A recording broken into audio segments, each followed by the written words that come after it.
Benjamin Ketia reporting for duty. 97.3 City FM. This is the Republic of Football. Number one stop for all your updates. Every goal, every corner, every special incident. And by special incident, could be positive, could be weird. You never know.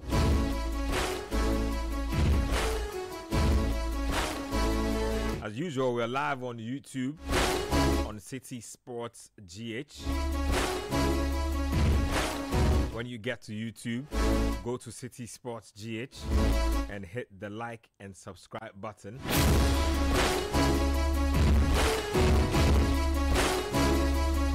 You can also catch us on X or Twitter.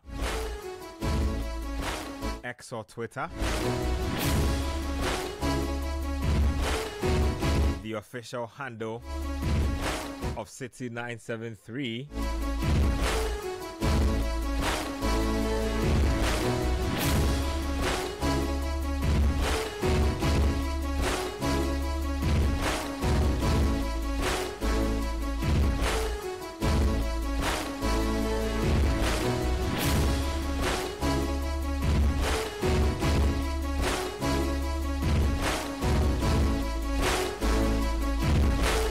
Let me know what your big headaches, big topics, big expectations are for your team, for the league you've been watching going into this weekend. As for me, as a Liverpool person, it is my big wish that Nuno Espirito Santo, just like last season when he delivered a special defeat to Liverpool at Anfield, will do it again this time at the London Stadium against Liverpool. I'm rooting for Nuno. I'm rooting for West Ham. I hope that Liverpool can learn their lessons and let Arne Slot walk. Coaching Oedewo Sarkin. Yeah, Jamie Ty is in the studio with me. Yeah, welcome to the show. Oh, thank you very much, Ben. Interesting thoughts throughout. Let's get to some would I say previews? I'll say previews because the Premier League games today are starting at 3 p.m. We'll get to some stories on City, but let me just announce for our listeners and our viewers where the action is coming from in the Premier League. So there's Brentford versus Burnley. That game is at Brentford's home ground. I believe the G-Tech is what they call it. When you go to Manchester City at the Etihad, they are up against Leeds United. And then you can also talk about Sunderland versus AFC Bournemouth. That game, I have a feeling, will be feisty. I think it will have goals. You can talk about Everton versus Newcastle. We can also talk about Spurs versus Fulham. So those are the games for today. Tomorrow, there's Palace versus United, which I think will be tasty. We'll talk about that game. There's Villa versus Wolves. I hope that Wolves can win a game just to lighten everybody up because it's been a sorry season. West Ham and Liverpool, I've told you what I think about that game already. At the City ground, there's Nottingham Forest versus Brighton and Hove Albion. And then the big game of the weekend is Chelsea versus Arsenal. I know that tomorrow's show will discuss it, but I will still discuss it on today's show regardless. Hopefully today we can activate the phone line somewhere along the line. Let's talk about topics. What's been on your mind? I see you have a few stories up on the website citysportsonline.com, so you should click on that. Check out all the latest in the world of sports, basketball, athletics, football. We have it all. Yeah, quick thoughts. Quick thoughts. I just go on to citysportsonline.com and I heard that the Iranian delegation, football delegation, have stated or aired some grievances over visa acquisition. to the United States of America to be able to be present for the draw, the World Cup draw. Yeah. And they are saying that if they don't get over those quote unquote obstacles, then they will have to boycott the World Cup draw. And this is another incident that is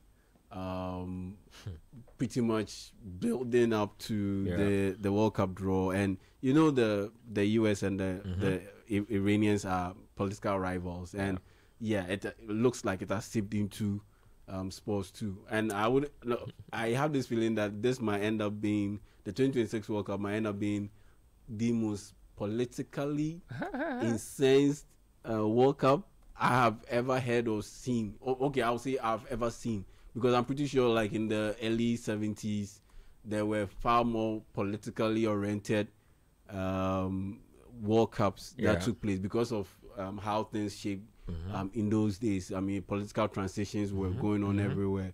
And so I would say in the modern era, I think this might end up being the most political, quote unquote, World Cup that I have ever seen. Because Trust Donald Trump to live up to expectations. Because the main guy, who is the president of one of the host nations, and pretty much the biggest and most pronounced host nation, is someone you consider as unorthodox. He's not someone who plays by the rules, the political rules necessarily, and he doesn't do his things like, you know, like your quote unquote proper or a proper prim and prime politician would do.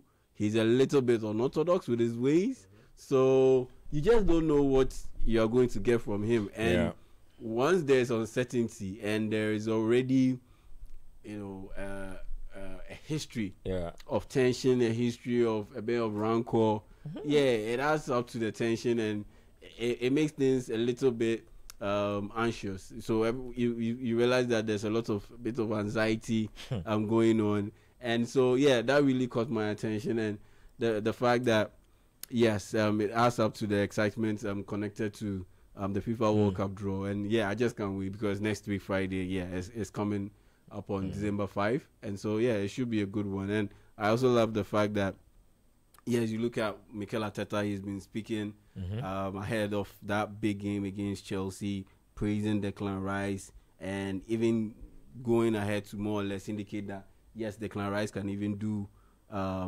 better than he is doing now, and because he wants to improve consistently. And I know we'll talk more on that particular game, so I won't dwell too much on that. And your favorite topic from last night, it has also seeped into today. It's about the Lamine Yamal situation, where he got quote unquote pocketed by Marco Correa. And Barcelona are about to play in a bit of, like, let's say, exactly an hour, 2:15. So 2:15, Barcelona will be playing against Alaves at the Camp Nou. And ahead of the game, Hansi Flick spoke in a pre-game presser, and he more or less urged Lamine Yamal to forget about the Marco Correa battle and focus on the upcoming games. And that was quite interesting, and to know that he recognized that yes, indeed, he lost that battle. You don't normally see coaches come out in public to make those statements. Normally they keep it under wraps, keep it in the locker room or the dressing room, and they don't make it public. But he made it public.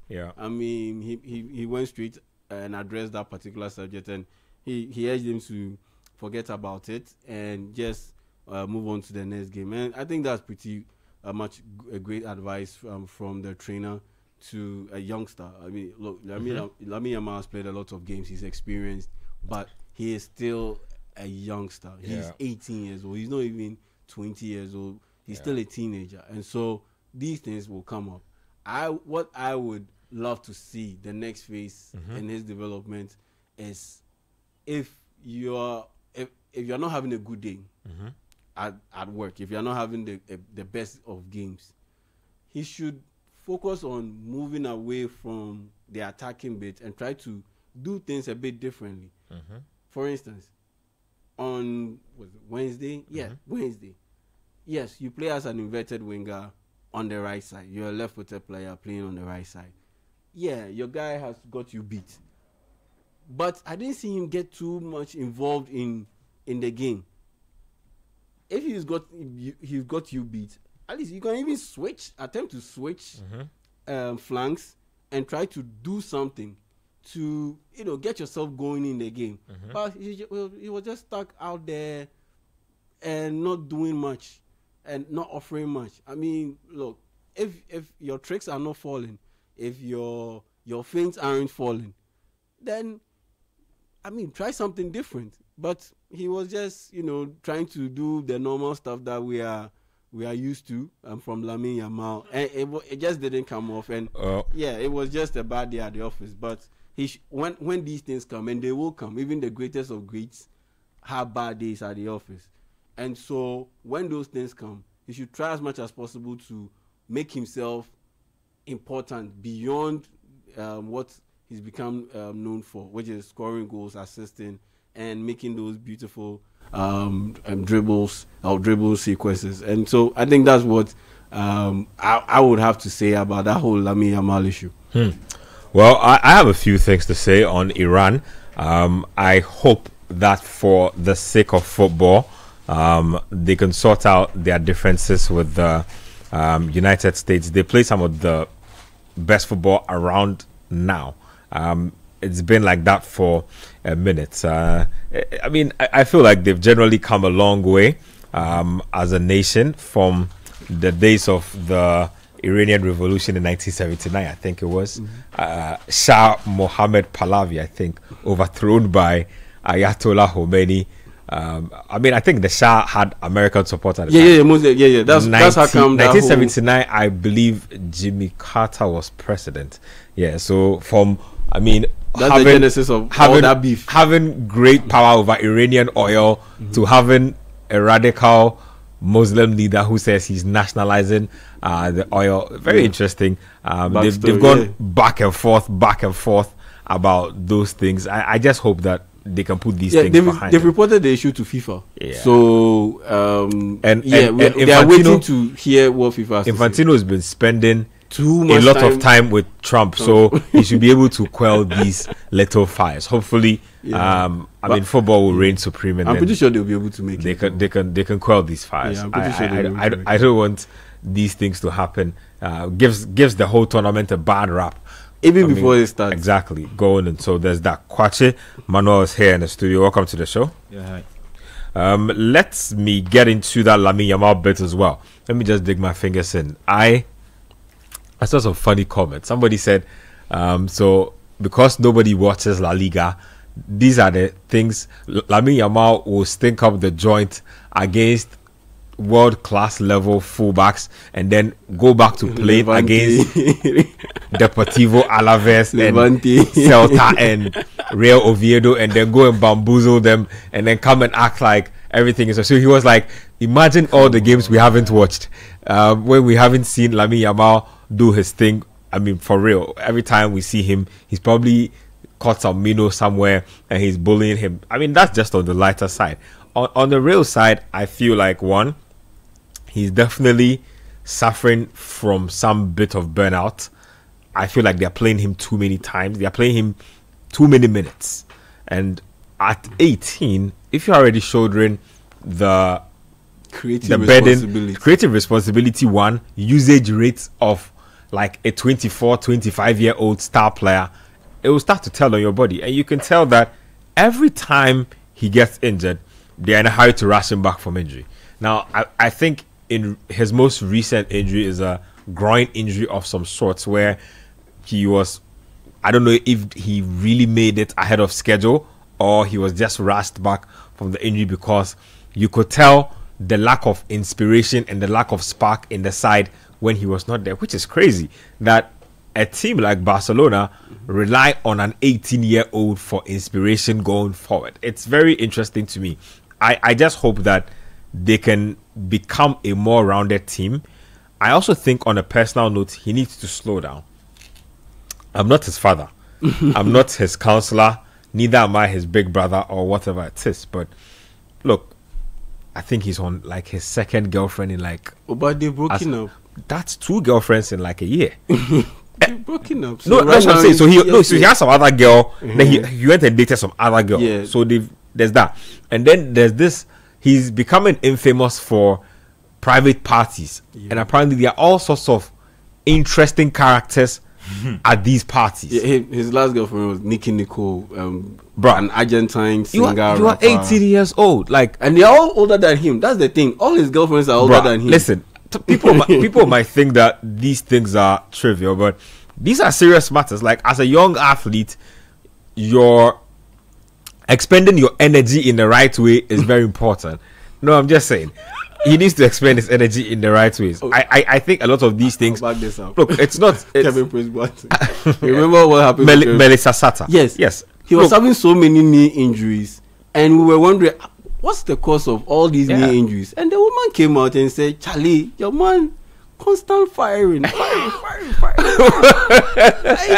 that's what leads to those knee injuries. Yeah, because Charlie, for Lamine Yamal, he needs to slow down. Like, he's living. I know he's making a truckload of money, and I always say that for a lot of youngsters, it can be a rush. It can be overwhelming. Like, what are you doing with 15 million euros at age 18?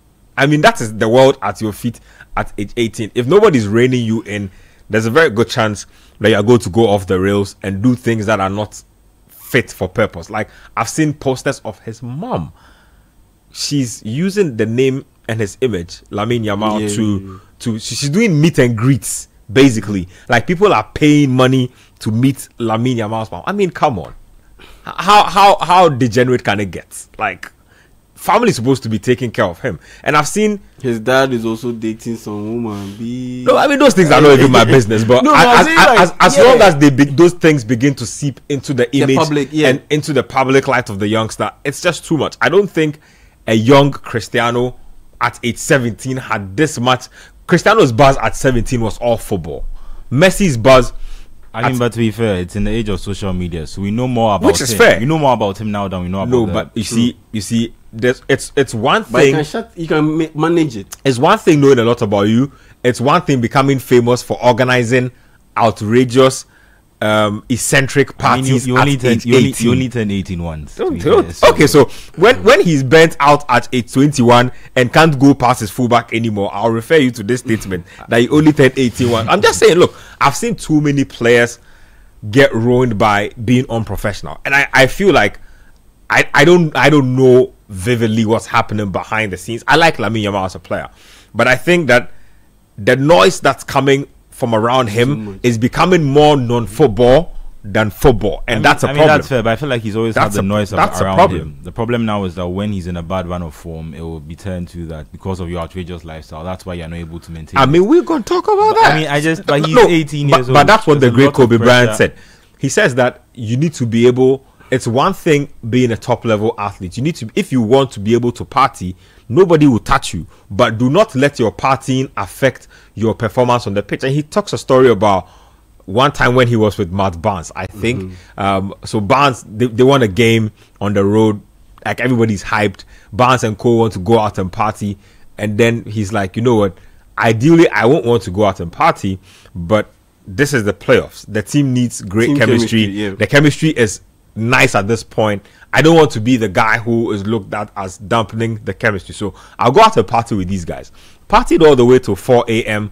By 7 a.m. or 6:30, he was up in the gym putting up shots. The other guys were groggy. They could barely move. You see, and that's the difference in the end between a Matt Barnes and a Kobe Bryant. One guy was essentially a promising athlete, but ended up being nothing but a role player. The other guy ended up being a superstar and winning it all. I'm just saying. So I think Yamal can go all the way and be as great as like any of the all-time greats, but it will not be just about his talent. It will be about everything else around him. If he can't quieten the noise around him, I don't know. And the burnout bit was an important point, an essential point, because you played all those heavy minutes in the league or for your club. Then you went to the Euros and you played all those heavy minutes for Spain. Yes, you won the title. Then the off season comes, which is short, by the way. It's not. Then Pep Guardiola always likens it to the NBA. Compared to the NBA, you have at least 3 months, but football you have at most 3 weeks. You have those 3 weeks. If you're lucky 1 month in a calendar year where there aren't a lot of activity. Yes. And so after playing all those heavy minutes, then the off season comes. You should rest as much as possible. Then he turned 18 and all of those things started coming up. The planning for that grand party, the girlfriend, ex-girlfriend. I've spotted on cruise boats and yachts. The fast several different women. One moment this, one moment that. Before the Nicky Nicole girl came into the words of our elderly people, Akoshibra. More or less. I think we're all forgetting when we were 18. That's what. Hey, do you know the things I was doing when I was 18? I was doing catechism, getting ready to do my first communion. I don't know what you're talking about. I know. I mean, at 18 is crazy. Yeah, like we're running that's like wild, but like final year of SHS. Listen, there's not a lot of maturity at that age. No, but I'm saying, you see, but are there vets? Are there credible vets at Barca? Credible vets. Who are Lamine Yamal's vets? Like veteran players. Lewandowski. Yeah, maybe Lewandowski. Yeah. And see Lewa. I mean, if you can't learn from Lewandowski, yeah, I don't. I mean, that's like ultimate professional. Yeah. Longevity staring at you every day. The guy is a gym rat. He's very super hyper focused on his body. He takes care of his body like it's a temple, and you have to look at Barcelona. You know the funny thing, even Messi coming up. It was one of the reasons why Ronaldinho, they had to push him out because it was a bad influence. That he was becoming a bad influence to Messi. Ronaldinho's stories are wild. And so Pep Guardiola saw it, and as soon as he got that job, as first team head coach of Barcelona, one of the first moves that he made, he kicked Ronaldinho out. You know what's funny, right? I always say that, and this is about athletes. It might sound like we are sounding too strict, but I always say that you never find, like, work ethic as an athlete starts from a young age. If you don't get like the bolts and nuts of like working hard from a very young age, it's very hard to say you're going to start working hard from age 24, 25. It's not going to happen. Like, you need to start doing those things now. If you don't get the ethics down now, you won't do it when you are like 24, 25 and you've earned more money. Obviously his next contract will be probably even bigger, but again, he needs to keep producing. He needs to silence his doubters. Like right now, his doubters are becoming loud and they are getting currency. So because he's going absent in the big games. Yeah. The big games that really, really count. He's going absent. That's where the whole, and once it happens, then the reference comes in. Yeah. If he was still balling out, because think about it, the guy has 6 goals and 8 assists in 13 games this season, which is brilliant. I think it's been slightly overhyped. You see, because even last season against Inter, I'd say he was their best player on the pitch. Yes, and I'm saying in all the classicals, in most of the classicals they won, he put in a really good performance. But this time around, which the last classical was last season. Like the last time he put in a good classical was last season. So nobody cares. I'm talking about him being present in the big games. The big games only come around a few times a season. Well, but so far the big games that he's played in, he's been a no-show. This season, no show. Against the Real Madrid in the Clasico.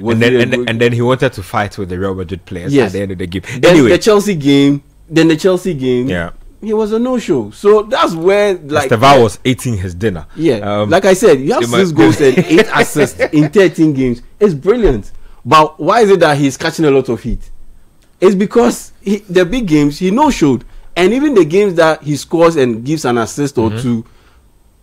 Like that's what I always say. Look beyond the statistics. Watch the game. Yeah. Like he just shows up gives an assist, and the rest of the game. You know, one of the things I'm looking out for. So I always say that, unfortunately, everybody's going to be marked by the Ronaldo, Messi, how do you call it?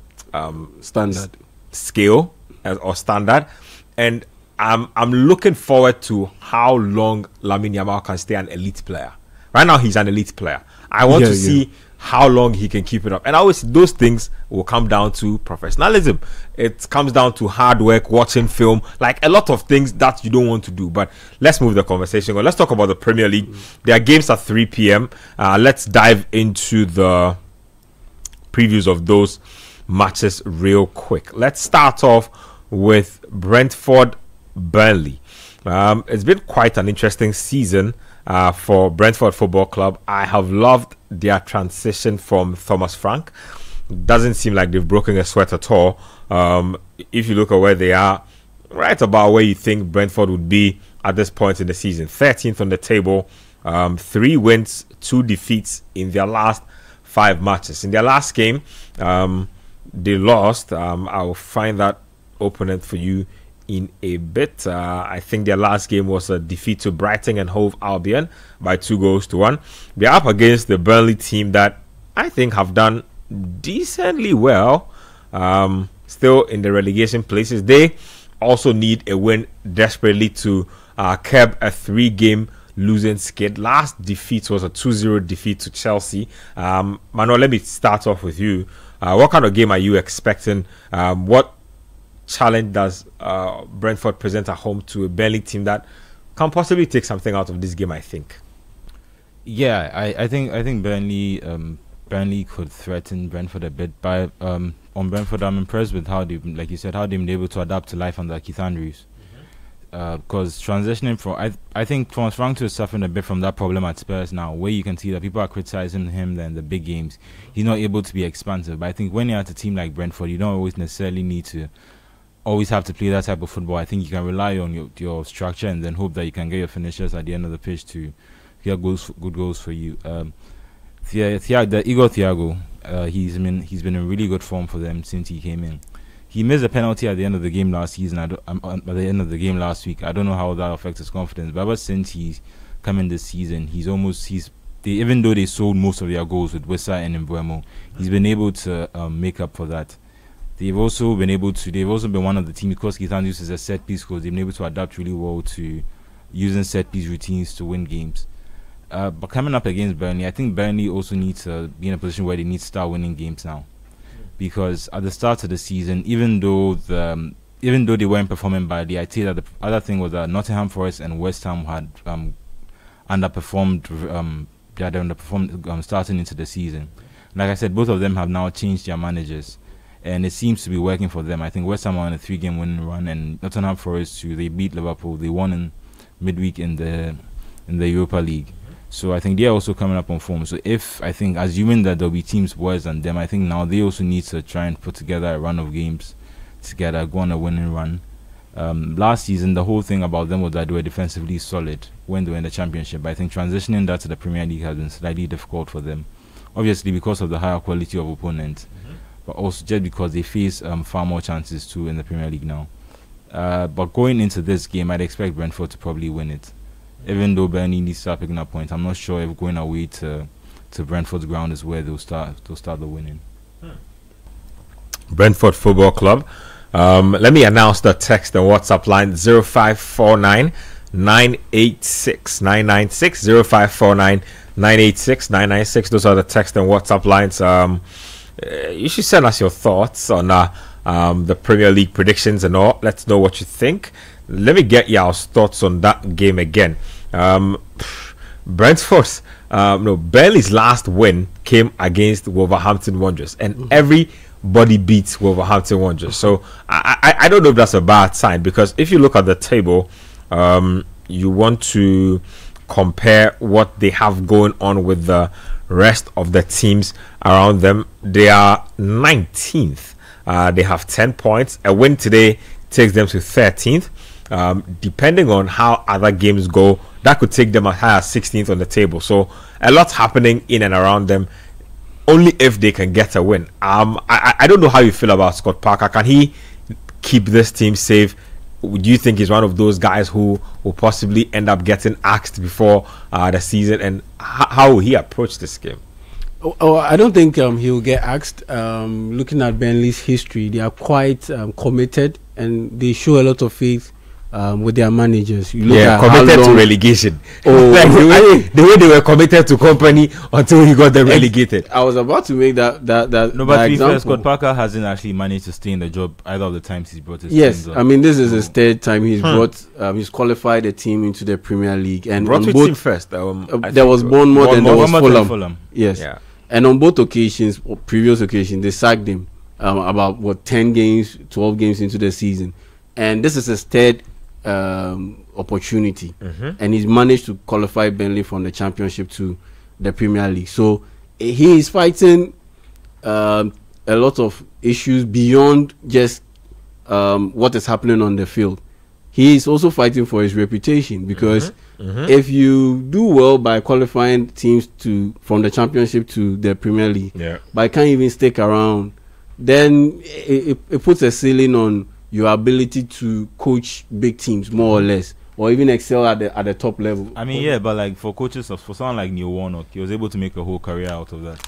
Well, that's it depends on your ambitions too. Scott Parker, not to throw Lampard in there, not to be but there are also some managers who are showing that they perform better at certain levels.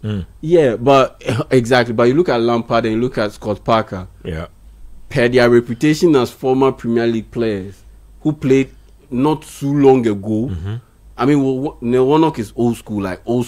So if he ends up qualifying teams from Championship to Premier League and ends up getting sacked, ends up getting a good payday, I don't think he will be okay compared to Scott Parker. I mean, a guy who came through the West Ham Academy, that infamous group that had Rio Ferdinand, Joe Cole. They had some brilliant players. I think that West Ham Academy group, I think it's underrated. We all talk about the Man United 92 squad, but that West Ham group also had some very good players. Jermaine Defoe was also part of that group. And so if you have this kind of reputation around you, or narratives around you, I don't think being able to qualify a team or qualify teams from the Championship to the Premier League and not be able to keep them in the Premier League will cut it. And so I don't think they will sack him just yet because of their recent history. Sean Dyche, we saw how long it took for Sean Dyche to get the sack. We saw Vincent Kompany come into the Premier League with them and go down to the Championship with them. And so I don't think he'll get the sack. But what is good for them is that they have 10 points. And there are several teams above them that are within reach. And you made a point that they get a win, they go as high as 11th? Or no, 13th. Yes, they go as high as 13th. And that's what they need to do. Stay close to the pack. Stay close to the pack. If the pack creates some form of distance or separation from them, that's when it will become a major issue. But if they're able to stay close to the pack, I think they might end up meandering their way and giving themselves a good shot to survive. I look at per the way things are looking at, I don't see Wolves surviving. Fulham, one of those two. We can see the table now. And, the thing is, I think Leeds might also get down, and so another thing, so they might be able to, if they stay close to the pack. I'll be disappointed in Leeds. I thought they did some decent recruitment. I don't know. So for Burnley, the objective is to stay close to the pack. And getting a draw against Brentford in today's game, in a game like this, is a way to be able to get to achieve that aim. And so play scrappy, play nicely, the way they play nice football, but try as much as possible to get something out of this game, to be able to stay close to the pack. Other than that, they will drift away, and I don't think they have too many quality players to be able to play catch up, and they might end up getting slipped into the Championship relegation issues. But the thing is, Leeds and Burnley. Let me just hold you out to a prediction and then come back to you. Okay, prediction. Well, I'll go with the. I'll go with a slight margin win for Brentford. So say a 1-0 or 2-1. Yeah, 2-1. Yeah, I'll go 2-1. Yeah. I'm like I said, I'm just worried that the teams above them, there are not enough bad teams above them. If you look at them, because West Ham and Nottingham Forest are picking up form, and I don't think we expect Newcastle or Brentford to be in a relegation zone. So realistically, the only team they can truly catch right now, they're looking at it, is Fulham, and will they be able to put in? I mean, they have 3 wins already compared to what the promoted teams did last season. They are, which is a good sign. But if you look at it, they are both on a 3-game losing run, and I'm just not sure if, especially if you look at the form of the other teams, I'm just not sure if they'll be able to catch them now. At least maybe if they're able to recruit a little better in January, because as good as it's been so far, if they are not able to compete with the other teams around them, if they're not teams that are worse than them, it doesn't matter how good your form is. Exactly. If that makes sense. I was also about to say that I think that a lot of teams' fate will be decided by what kind of moves they make in January. Yeah. You know, you might take it for granted, you might underrate it, but you can do a lot in a transfer window. You can turn your season around with 1 or 2 signings. It might be even a backroom staff member for which you don't need to even get to the window. Sometimes little tweaks behind the scenes will help you out. And for mid-table teams in the Premier League, they've shown that they can almost spend on the level of the top teams in other leagues. And so I'm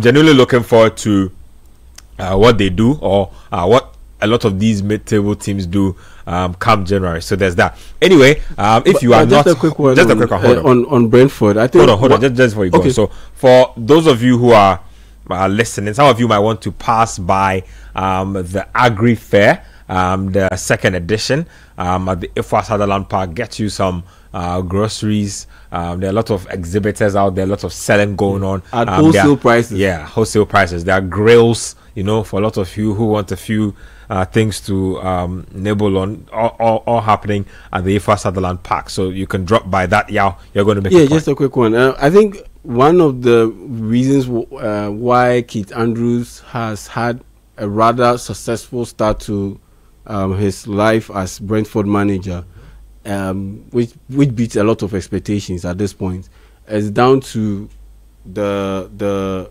rotation away from that whole heavy base possession that dominated the league into a bit more direct football, where long throws are dominating how teams score goals.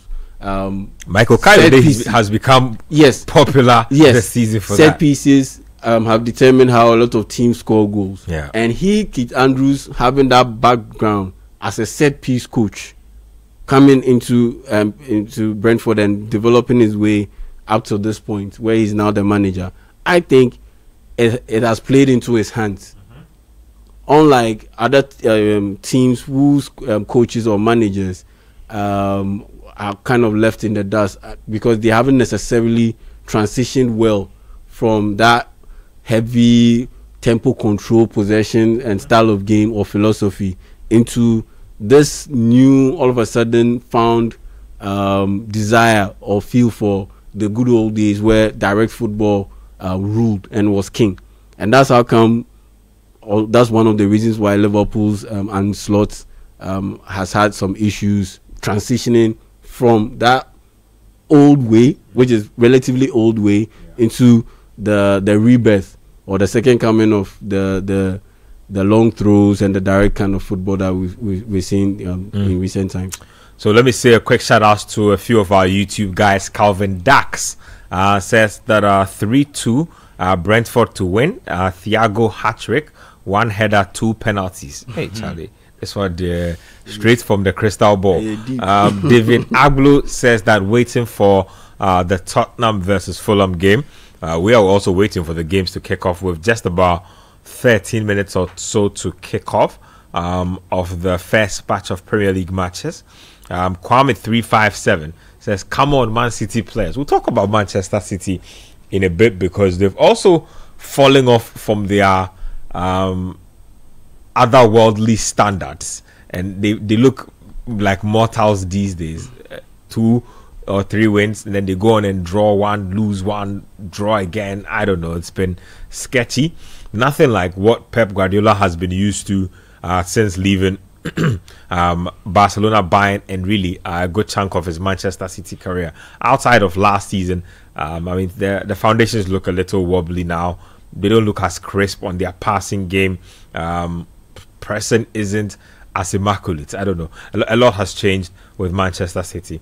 Let's talk about another game, which is that Manchester City game. I bring you to the doorsteps of that one.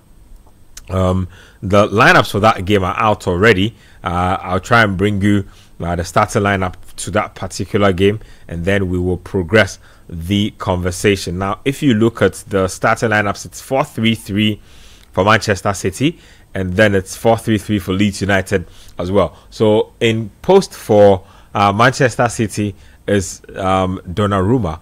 He, Italian #1 goalkeeper, PSG former goalkeeper, now in his first season at City. We'll talk about how well he's done so far.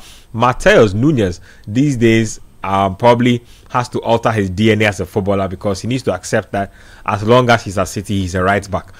There's Diaz and Vardio, and then O'Reilly, also another midfielder turned left back for Pep Guardiola. Lots of interesting stuff going on there. In the middle, Nico Gonzalez, the man burdened with the pressure of having to be Rodri's replacement. It's not been elite so far. It's not been bad either. We'll talk about him as well, because he's a key cog to how Manchester City deliver their football. Bernardo Silva today playing alongside him with Tijani Reinders. Reinders gave us a hot start and then has tailed off a little. Foden is on the right wing. Jeremy Doku is on the left wing. Erling Haaland will lead the line. I like the Leeds United team. Like I said, I'm a big fan of the recruitments they did. I am not such a big fan of how they have used the players they have and the kind of football they've played generally. So Perry's in post for them. It's 4-3-3 as well. Jadon Bogo. Jadon Bogo is a little bit of a championship veteran these days. Plays in the Premier. I think he played for Sheffield United prominently. Very athletic right wing back. You should expect him to bomb up and down that flank. There's Rodon, Struik, who are popular names, and then James Justin, another championship. Yep. Guy. James Justin, Leicester City. These days he's doing his thing for Leeds United. Gruev, Ampadu, and Tanaka. Ethan Ampadu, Chelsea Academy graduate, also has been around in the championship. I think he's taken a detour even to Germany at a point, and then come back into the mix. He's the captain of the side, so well trusted. Daniel James, I was rooting for him to succeed at United, but United fans managed to overthrow him and get him sold. Mecha, Lucas Mecha, I think is a Manchester City Academy product. One of those went to Wolfsburg, I believe, and did his thing over there with probably the Premier League winner. Yeah, who Mecha? Mecha. Is he? How so?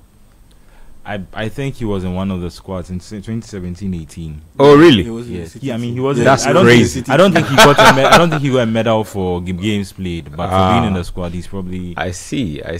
He was there, I think, just about the same time as when Jeremy Frimpong was probably heading out. So when Mecha was at Wolfsburg, he was there with Omar Mamouche before Mamouche made the move to Frankfurt. So interesting.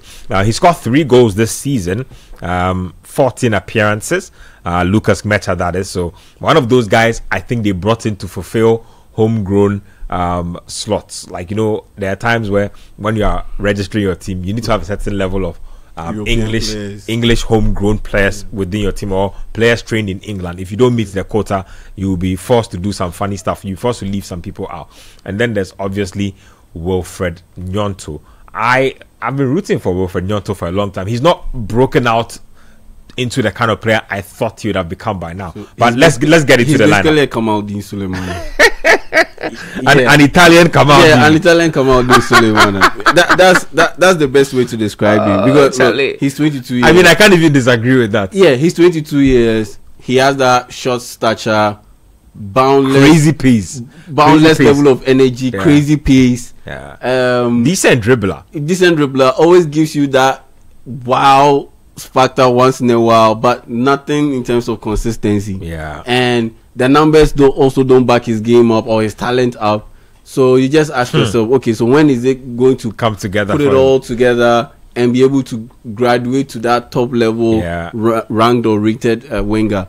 So that's the big question about him. He has 2 goals this season, but he's had a decent season though. So he's having, I don't know if you call it decent. He scored twice, and then he's assisted 4 times. In all competitions? Yes, or just in the Premier League? I think it's all competitions. All competitions. Yeah, then the assist bit, yes, I'll give him credit for that. But the goals bit, 2 goals, yeah. Let me zone it down a little, and then I can. Yeah, for a team that has him as one of their key goal contributors. I mean, if you score 2 goals, is okay, but for his talent and for what he brings to the table, in terms of his talent and other strength, you think that okay, he should be able to get in at least one more goal and maybe one more assist. And also it's because of his history. I mean, he hasn't been able to put together top level numbers, and so even though he's had a relatively good start to the season, 6 goal contributions in 11 games, that's more than half. That's pretty solid. But there's a part of me that's hesitant to give him credit, because at the end of the day, that same part of me is like, I know this guy, that he wouldn't be able to sustain it, and this whole 2 goals and 4 assists might end up being what he gets till, let's say, February, before he adds on to it, and before the season ends.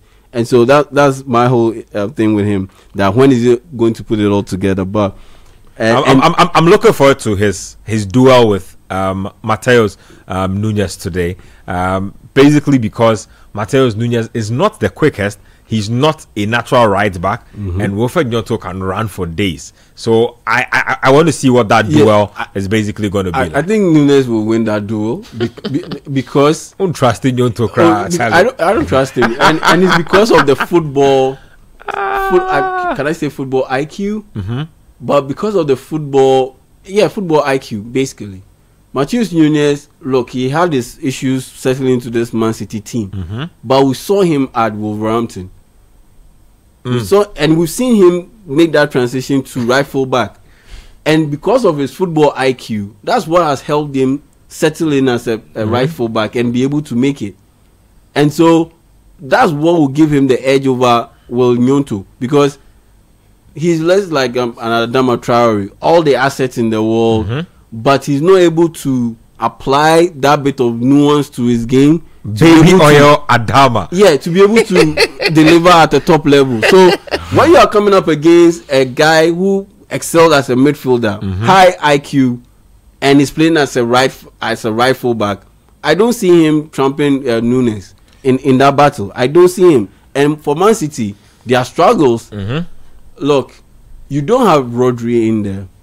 You have Nico Gonzalez in there, who you aptly described as a guy who hasn't excelled, who hasn't disappointed. He's been okay. Yeah. In that sense, you need to offer him top level protection, or you need to offer him some top level help. And I don't think Pep Guardiola consistently has helped him out, because I think last week, I think Manchester City's midfield is soft. So they've gone from like did they ever really have like rugged guys? Oh, Fernandinho. They had Fernandinho. No, but that's ages ago. Though. I feel like if you take away Fernandinho, there was Fabian Delph in the rugged. Yeah, they brought Delph like. I mean, Delph was used more as a right back. I mean, as a left back when Pep wanted to. And I'm just thinking about that inverted midfielder thing. Because this midfield is soft, but in the beginning, I'm just thinking about what they've always had. So at one point, like I say, Fernandinho was everything. But one of the reasons I think Fernandinho was great for City is that he was like a Swiss Army knife. He could do everything: pass, tackle, intercept, progress ball, dribble. He could do everything. And there are very few midfielders like that. They moved on to Rodri, who was the same. But I don't think they've ever had like two hard men. No. So the middle of the Pep's whole system, what he has is similar to what Real Madrid have when they had Casemiro and Kroos and Modric. You have someone who puts out the fire whenever he sees it. He either goes in for a tackle or gets the soft yellow card to stop the transition for them. So then you have that guy, and then you have two other people who are creative in front of him. So that would initially that would have been De Bruyne and David Silva, and then they have the creativity to go on and and Gundogan, but they have the creativity to go into the other box and try and score goals and create assists. And then they have this one good, I'd say, destroyer in the middle who is just supposed to stop all the danger before it comes back. The only problem is I don't think they did it in the same way Kante did it, because I think Kante was better with tackling. I think they took the Casemiro route, and they were more like getting fouls that are fouls but are not yellow cards, if you know, that's little in between, but just finding a way to stop the transition before it happens, so that the only time you're ever really vulnerable is when you're out of possession. So as soon as you lose possession, you just try and immediately get possession or put an end to the opponent's attack. Manchester City. And to build on that, look, like the soft midfield that you mentioned, look, at this point in time, you can't pair Nico Gonzalez with Bernardo Silva or have him dropping. Even Reinders is a better option, but I've seen games where he paired Bernardo Silva and Nico Bernardo Gonzalez. Silva was playing really deep. Yeah, was playing really deep. And in other games, he paired Nico Gonzalez with Phil Foden. Yeah. In those kind of games, then you must be playing against really, really soft opposition, because if you play against any credible opposition, they will take advantage of that midfield. Yeah. They will take advantage of it, and that has been the issue. Look, today is one of those days. I think we are in for a surprise game. I'll tell you why. I haven't liked the efficiency of their wingers. Look, one of the reasons why Guardiola's Manchester City teams became great is the unpredictability and the level of production of the wingers. Like, people forget very easily in football. Raheem Sterling at Manchester City was an absolute world-class feast, like week in, week out. He had the luxury of missing at least 2 chances every game and still getting 2 goals on the day. Like, that's how good he became.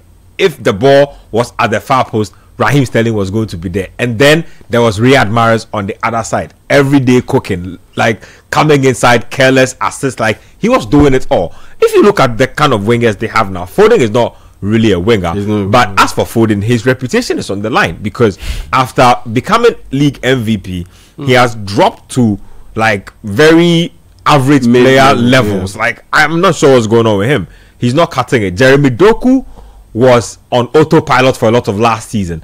In the last 3 or 4 games or so, I think he's been decent. I think just this season. I think just from the start of the season, I think he's looked more spirited this season. So I'd give him that. So as for him, it looks like he's trying to like up his game. Foden, I don't know about him, man. Savinho. Yeah, Charlie, don't talk about that guy. That guy went to what's the name, Girona, and looked like an absolute world-class talent. I'm not sure why he can't translate that. He can't get past his man. He can cross the ball. He can't score. I'm not sure what's going on. So Manchester City have really had into the team. Yeah, surprisingly. I mean, Spurs offered 70 million for him in the summer, so I'm surprised why they didn't cash in on him. Yeah. Just on Man City, I find he has a bad agent. He fired his agent. I thought he was going to go. His move collapsed, and then this guy ended up making the move. Simmons made the move. He hasn't done much better either. But with Man City, I think it's interesting to point out that Pep's insistence. We noted yesterday that Arteta has preferred to use centre-back hybrids as his fullbacks. Guardiola too has now been insistent on using midfielders. So now he's using Nico O'Reilly and Matthias Nunes, who are both just go and buy a midfield. And he has fullbacks on the bench. He has Ainuri on the bench.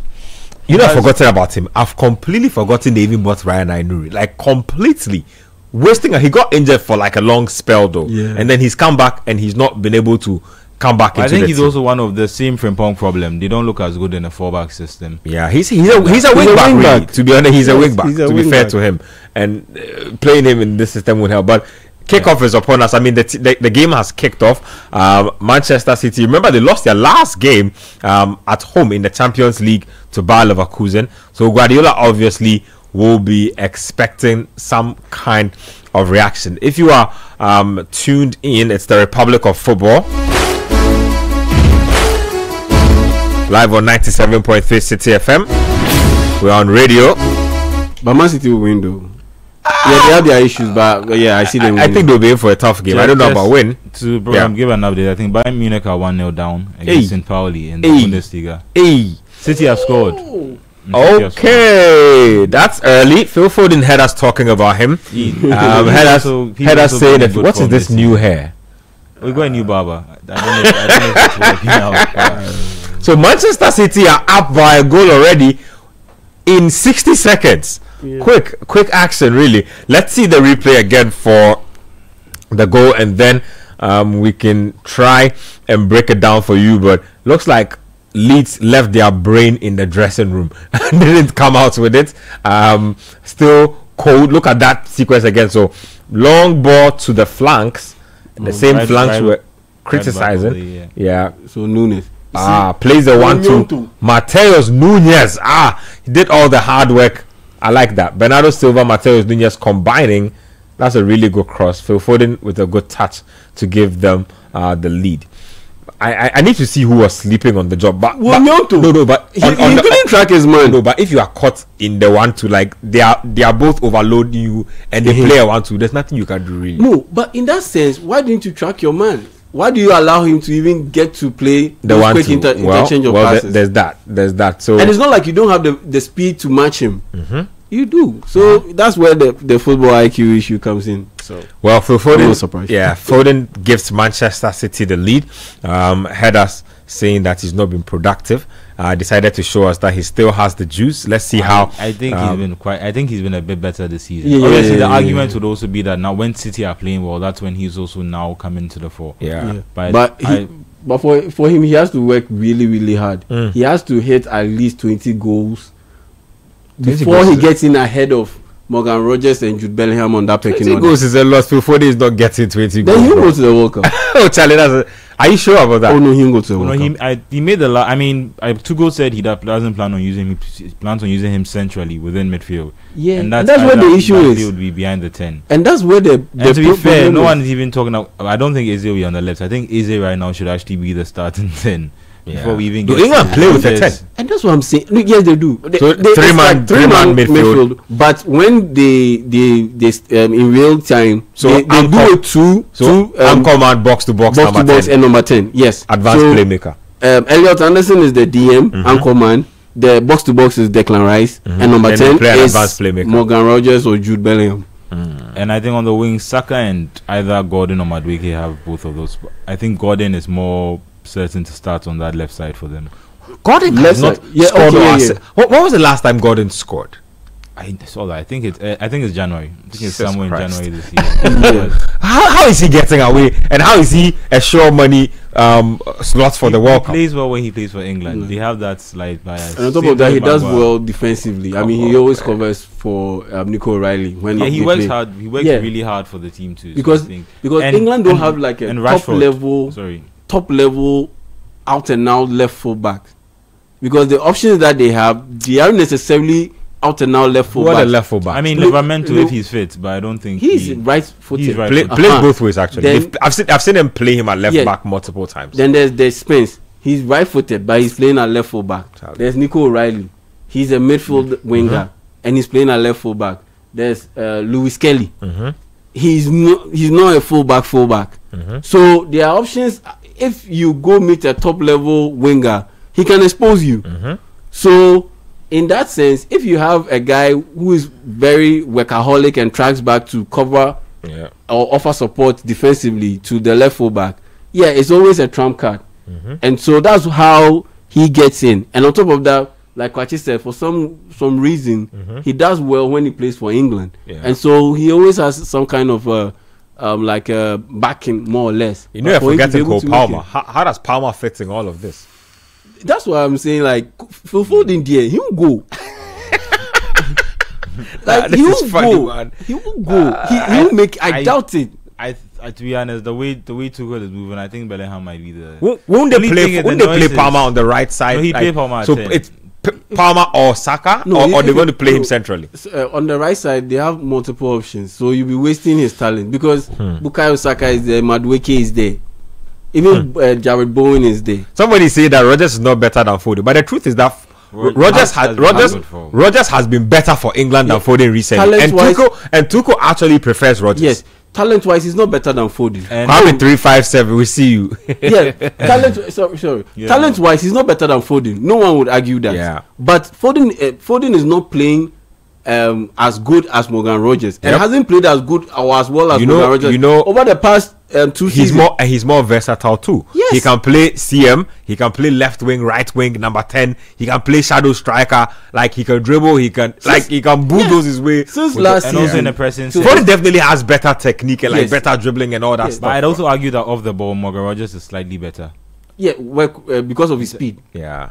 So there's all since of that. Last season, Morgan Rogers has been better than Foden. And Tuchel likes terrorist football. So I mean, he will prefer players. He prefers like athletic, strong, tall players to like finesse dribblers. Yes. Like if you've been watching him, like I said, if Tuchel the going gets tough for him, his teams are so hard to watch. I'm really like looking forward to watching England because Gareth Southgate got consistently vilified for apparently putting the brakes on England. I want to see what Tommy Tactics looks like at the World Cup. So let me read a few more of the YouTube messages. I'll get into a few more thoughts. It might end up dropping to Bellingham. Honestly. Samuel Nugba says, prediction, Man City 4, Leeds 0. Tomorrow the Blues will show up against a strong Arsenal side. Will I am 01 says that's why City always come back, because Pep can buy and dispose of any player. Kwame 357 is asking if Ethan Ampedu can play for Ghana. He's played for Wales. No, he's played for Wales like multiple times, like too many times, I think. Nah. Yeah, he's like not eligible. No. He's far gone. That ship sailed a long time ago. Yeah. Nanaya Boateng 507 says Man City had Gareth Barry. Oh my goodness, Gareth Barry, Nigel De Jong, and Yaya Toure. What a time! I think, but that was a lot. Those were Roberto Mancini's guys. Yeah. As soon as Pep Guardiola landed, he started disposing of them.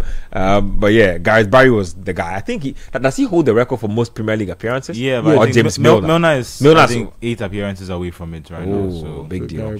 Big deal. Gareth Barry was so good. I think he finished playing and then moved to go and live in America or something like that. Very interesting character. Anyway, more messages. Please do send them. Send your predictions as well. It's 8 minutes played. We had a very quick start to this game. Manchester City taking the lead through Phil Foden very early. Leeds United look like they can conjure a response, and our good friend Wilfred Nyonto, aka the Italian Kamaldeen, on the ball. You want to say something? Yeah, Bournemouth have taken the lead in their game against Sunderland. I was about to even go to another game. So Bournemouth up away from home, I believe, is 7-0 involved in anyway. I'm checking it out. He's involved from the start. He's playing. Oh, he's playing. Yeah, he's playing. So given some rest from last weekend, today he makes the lineup for 7-0 himself. He's not been firing, at least in the last couple of games, and his poor form has coincided with I would say poor form. I'd say dip in form has coincided with Bournemouth's own struggle. So Amin Adli gives Bournemouth have so many players. Ali, was he not playing for Leverkusen? Yeah, Leverkusen. Left-footed guy. Interesting. Anyway, let's take a quick break here on the show. Do stay with us here on the Republic of Football. When we come back, we'll get into that AFC Bournemouth game. We'll talk more Semenyo, talk more Premier League. Drop your location and prediction in the YouTube comments. Drop us a message also on 0549986996 on text and WhatsApp. When we come back, we'll get into all of that. Stay with us here on the Republic of Football.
hot seat.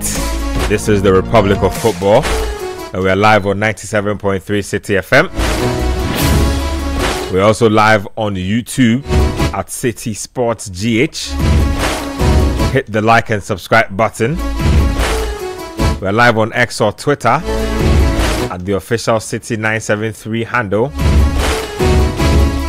We've just gotten into the 3 p.m. batch of matches in the English Premier League. Manchester City are up against Leeds. Bayern Munich have equalized in their game against, I believe it's St. Pauli. It's 1-1. So St. Pauli taking the lead earlier and Bayern getting back on level terms. Bayern have been conceding a lot of goals. A lot of goals. I don't know. Last week they went down by 2-0 and then managed to come back and eventually won the game by 6-2. So long ball. Oh, come on, St. Pauli. That's some embarrassing defending. I don't know. Long ball in, possibly a tangle of legs in there, and then who's the goal scorer? I think is Luis Diaz. He gave the pass. He gave the assist. So he fell in the box actually, and then he managed to poke the ball into the path of a teammate. Number 22. Who is this?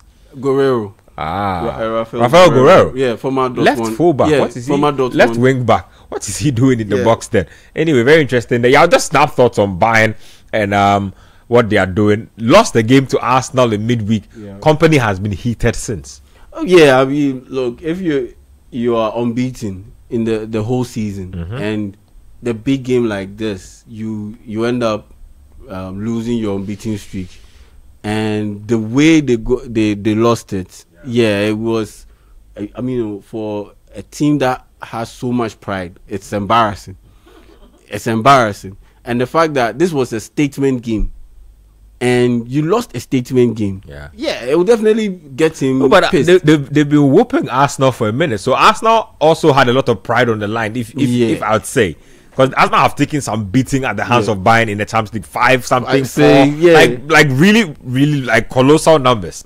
Yeah, and so once you drop those kind of games, I mean, it will definitely stink, especially for a very competitive guy like Vincent Kompany. And so he will definitely be edgy, and I'm hoping that he didn't release that side of him, or unleash that side of him that I saw in one of the Burnley documentaries, where he was having a go at one of the players, like, don't test me. Like he would think that it was the player Vincent Kompany and not the coach Vincent Kompany. And so I think he had a few words for the Bayern Munich players. But look, Luis Diaz, I love that kind of player. He fell in the box, but because of his scrappy mentality, like, I have to win this ball, I have to make something good out of this ball. Some things you just can't teach a player. I mean, he grew up poor in Colombia, some things you just can't teach a player. He wants that. He wants it. Yeah. He knows that this is my time, and he won't let it go. And extra scrappy. Yeah, that scrappiness and the awareness to use the back of his foot. Liverpool need that scrappiness right now. They don't have it. To use the back of his foot while on the turf to just hit it back to his teammate, for his teammate to tuck that ball in. Yeah, just a wonderful player. And I saw that goal he scored. Was it against Frankfurt? From that acute angle where a pass from his teammate looked like it was lost, but he didn't give up on the play. He chased the ball down, slid, and got to keep the ball in play. Yeah. Then just killed an absolutely beauty of a goal into the goal. And so for me, honestly, he's one of those players that I really love watching because of his application to the game, his mentality about him, and the fact that he's a never give up guy. He's scrappy. He has technical quality, but he has that feistiness to his game, and that's what I really love about him, and that's what I want in a winger. Well, talking about wingers and players in the Bundesliga, I mean, just talking about St. Pauli, I think Kofi Tre used to play for St. Pauli before he moved to Freiburg. A month or so ago, I saw some news that he was nearing recovery. He's been out for 3 years. Out for 3 years with a cruciate ligament injury. Apparently he's near return, so that is some good news. His influence extends to what the last, I think, Black Star squad of the 2021 African Cup of Nations. That's the last time, and then the World Cup at Qatar. Yeah, especially that Comoros game, the one Ghana lost to Comoros. Yeah, I really like his game. I'm just gutted that he's had to be out this long. So Daniel Kofi, I'll try and look for a more recent update on how he's doing so far, so I can share that with you, just so we can all be in the know. This wild thought just flashed in my mind. Like, okay, let's say he comes back and he just hits the ground running. If he comes where would back, he fit in this Otuado Black Star squad? If he comes back and Partey, if Caleb Urenchi can play at number 6 role for us, Partey 8, Kofi Tre 10, we're in a good place. I'm telling you. If he's in a good form, we're in a good place. I would unless Urenchi can't anchor the midfield. I will bench Urenchi and I will have Partey play as a DM 6. Because 6. At this stage in his career, having him play as a 8, go come. No. Yeah. Play him as a DM. Fair. Have Kofi Tre as the 8. Have Kofi Tre as an 8. I play with three at the back and 4 in the middle. So Kofi Tre and Daniel Thomas Partey in the middle. Then you have your wing backs. Then 2 behind the striker. Yes, that's how I would ideally set up this Black Star squad. That'd be interesting. But yeah, big shout outs to Daniel Kofi Tre, good player on this day. Like I'm saying, I'm trying to get a more recent update. Talking about updates and players, Daniel Opare retired this week. Daniel Opare, hey Charlie, that be some guy. See, oh my goodness, Daniel Opare of the under 20 World Cup winning squad. He was, so our fullbacks were Daniel Opare and Samuel Nkunku in that competition. I even remember him from the tournament prior, the under 17 World Cup, the Celestete squad that went to South Korea. And they played against. We made it to the semi-final. And we played against Spain. Bojan Kekic. That goal he scored to get Spain the win over Ghana. Then we ended up playing in the 3rd and 4th place game, and it was Toni Kroos that led Germany to beat us. So we ended up finishing 4th. Then 2 years later, core of that team got promoted to the under 20 side. Then they added Didayu, they added Ransford Osei, then Samuel Nkunku and a couple of guys in there. Then boom. Let me give you a little update. So AFC Bournemouth have scored again. Tyler Adams has given them a 2-goal cushion against Sunderland. It's 22 minutes played in that game. So Sunderland are at the Stadium of Lights. They are losing by 2-0.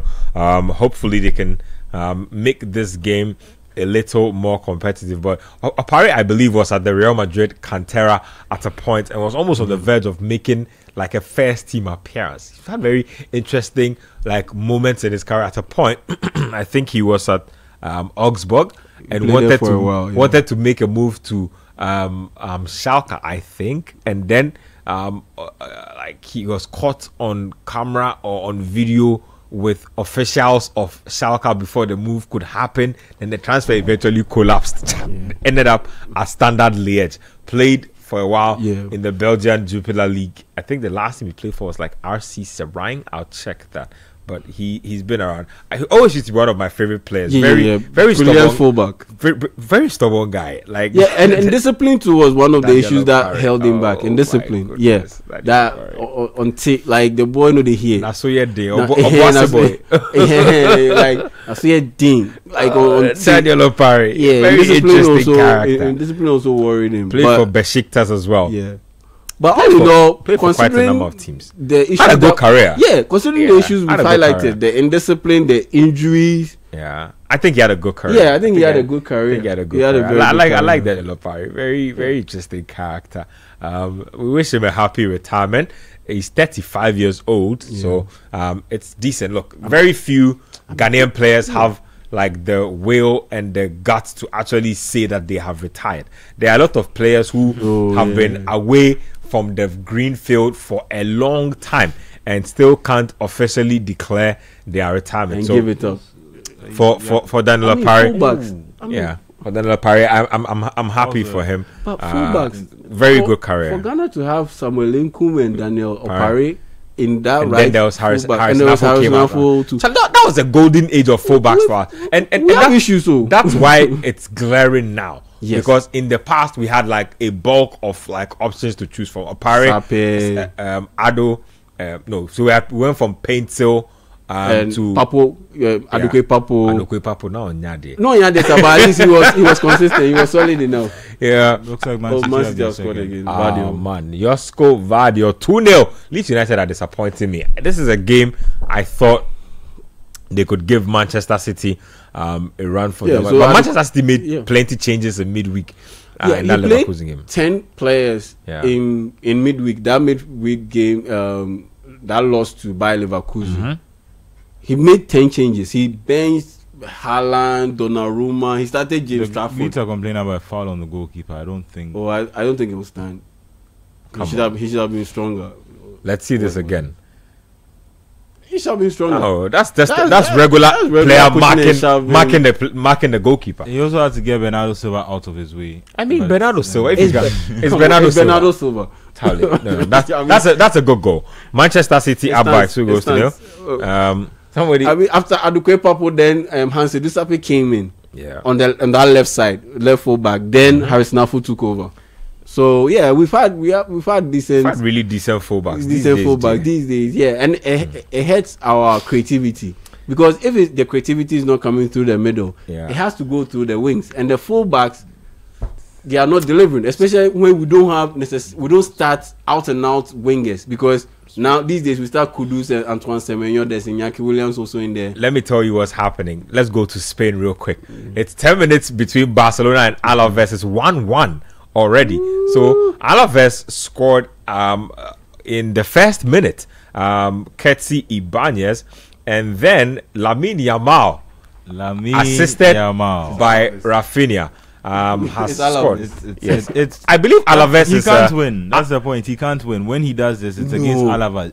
Oh, at this point, he has graduated but that's what the people on social media were saying, that he's been playing easy opponents in La Liga. When he meets the big boys, then he wilts. I mean, it's not all true. It's partly agenda, but the truth is that in the last couple of big games he's played, he's not been like just another update. The Man City goal is being checked right now. They have I think they are going for a possible offside for Bernardo Silva was on the line from blocking the keeper. Mm-hmm. So it looks like in the second phase of play, they are checking if the ball he might have interfered with play from an offside position. So let's wait for the updates to come through on that. But like I said, Barcelona and Deportivo Alaves are drawing 1-1.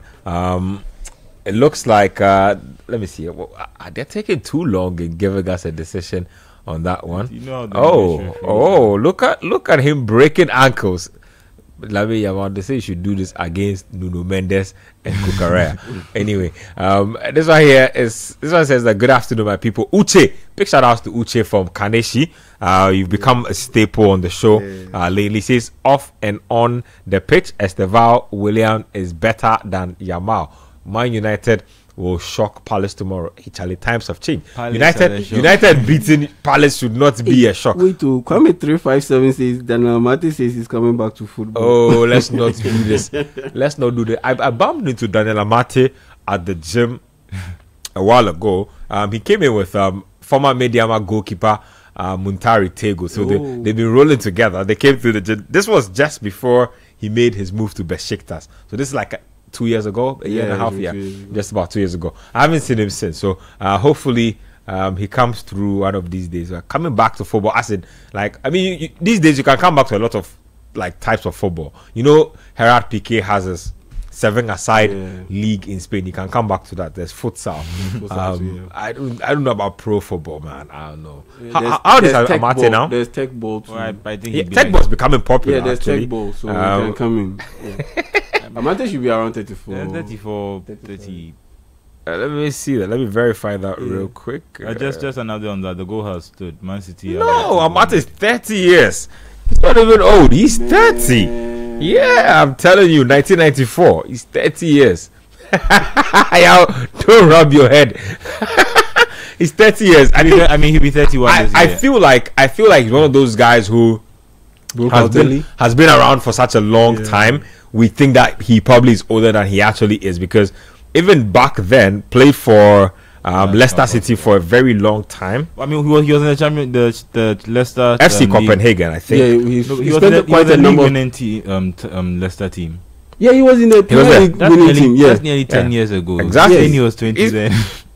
Possible. Okay, I mean, it's possible. Yeah, but he spent a long time in the Danish league. Yep. So yeah, before he came to Leicester. Played for Jurgen. Yeah, played for Jurgen in 2014, and then moved to FC Copenhagen in 2016, and then played 2016 to 2023. He all that time. I think he was doing his thing at Leicester City, and then moved to Besiktas. He was on the books of Leicester, yeah, but he was playing on loan at he moved on loan multiple times, but had his spells here and there. He can come back. He's a young guy. He can come back. I mean, he can play in a much slower league. Depends. The much lower league. I mean, at 30, I mean, his career should just be beginning. At 30, you shouldn't be. If you are not being deceptive about your age, at 30 you should be playing. Like, come on, look at Cristiano Ronaldo. About Kwame, why is he mentioning? Why is he tagging me that Yao Mita is older than Amati? Kwame 357, Charlie, for sure no. He can't believe it, man. Amati, come on, blood. He can play in some other leagues. To be honest, he can play in some. He can play in the store league. So hopefully. I mean, like I'm saying, if he's really 30, he could play in the Premier League. What do you mean, if he's really 30? That's his age. He's 30. It's official document. He's really 30. If he's really 30. That guy. Shout out to Daniel Amati, man. Done some interesting stuff. The last time he was in the Black Stars jersey, he was up to some very interesting shenanigans. Things have happened though. Things have really, and wrapped the national flag around. Things have really happened in recent times, but hey. Well, you saw him. I saw him doing his thing, but he went and deleted everything Black Stars from his Instagram in the aftermath. We've seen a lot of things out here. Anyway, in the Barca game, is 15 minutes played, still 1-1. Deportivo Alaves, very interesting team. Once upon a time, used to have a few Ghanaians in there. Yeah. Mubarak Wakaso played for Deportivo Alaves. Wakaso is a La Liga veteran, you know. Played for Villarreal, played for Alaves. Played for Elche. Elche, yeah. Yep, played for Elche. I think there should be one more even. I used to have a Villarreal Wakaso jersey. Yeah, he gave that to me. Kind courtesy of my good friend Rahman Osman. He brought us Wakaso jerseys back in the day. I don't even know where it is. A really good jersey. Yeah, guy. You should have the collection. We should put it all together. You know, he's had a pretty decent La Liga career. No, I'm saying you, because you have a collection of jerseys. I do. So you should put it together. You should have your own. Everything is scattered. You should have your own mini museum. Frame it all up. Yeah. They come. The thing with jerseys is they don't age well. Like, you need to be extra careful with them. So I still have my Richmond Boachea AFCON jersey from, I think it was Cameroon. Yeah, the Cameroon tournament. I have a Partey jersey. I have Wakaso. I have a Clifford Abuaji jersey from Atlas. Yeah, you have the I remember the Fosu Mensah one. Yeah, I have Timothy Fosu Mensah from Leverkusen. Yeah, I like that jersey. Shout out to Timothy Fosu Mensah, man. Where's he now? I should check on him. Timothy Fosu Mensah, part of the Bayer Leverkusen team that won the league. Didn't play much, but still got his medal. He's a free agent now, I think.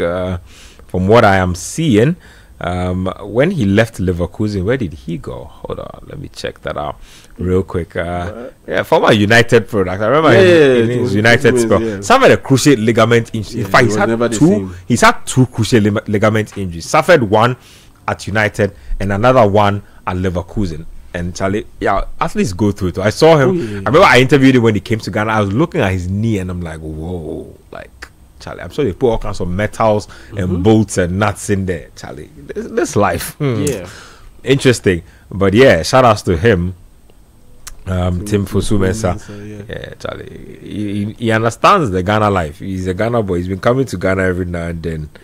Yeah, he comes to Ghana every now and then. I mean, his parents are pretty connected to the motherland. Yeah, so he's one of those guys. You know, he might just poke his head in this dirty December. Oh yeah, you know, yeah, very interesting. He's been with our club since 2024. Left Leverkusen. I think he's probably trying to work out a deal. I'm sure you pop up in the Eredivisie or Bundesliga or even the Jupiler League somewhere, because you know how the Dutch people in Netherlands, when they move in that radius. Germany, Belgium, yeah, in that vein. So shout outs to him. And maybe Austria. Possible, Austria, very possible. Austria, yeah. Play for Rapid Vienna or Salzburg, very possible. Anyway, let's get to more updates. 0549 986 996 0549 986 996 is the Republic of Football, and it's live here on 97.3 City FM. Let's get to the Premier League. So it's still goalless between Brentford and Burnley. I'm surprised. I thought that the two teams would have shown more firepower and would have had more goal mouth action. Man City leading by 2-0. Sunderland have gotten a goal back in their game against AFC Bournemouth. So it's game on. 35 minutes played. I'm trying to bring you the confirmed goal scorer. I think it's Enzo Lefebvre. Enzo Lefebvre, good. So penalty. Enzo Lefebvre, French international, right? Left-footed French international. Was he in the La Liga team before he made the move? I think he was playing for Las Palmas. He's a very good player, actually. I mean, the recruitment has been top level players, to be fair. No, he was in Italy rather with AS Roma. AS Roma, eh? Yeah. Very good player, actually. I like him. Very cultured, left-footed guy. I thought he had played in Spain for a bit. Yeah, I checked. He had played for Lorient, then moved over to AS Roma, then over to Sunderland. Yeah, still just 25 years old. Very, very good player. I like him. Generally. I'm not sure how he takes to life generally in the Premier League, but if he's taken, Charlie, the boys are misbehaving. Yeah, in the YouTube with the age thing. Charlie, why are they doing this?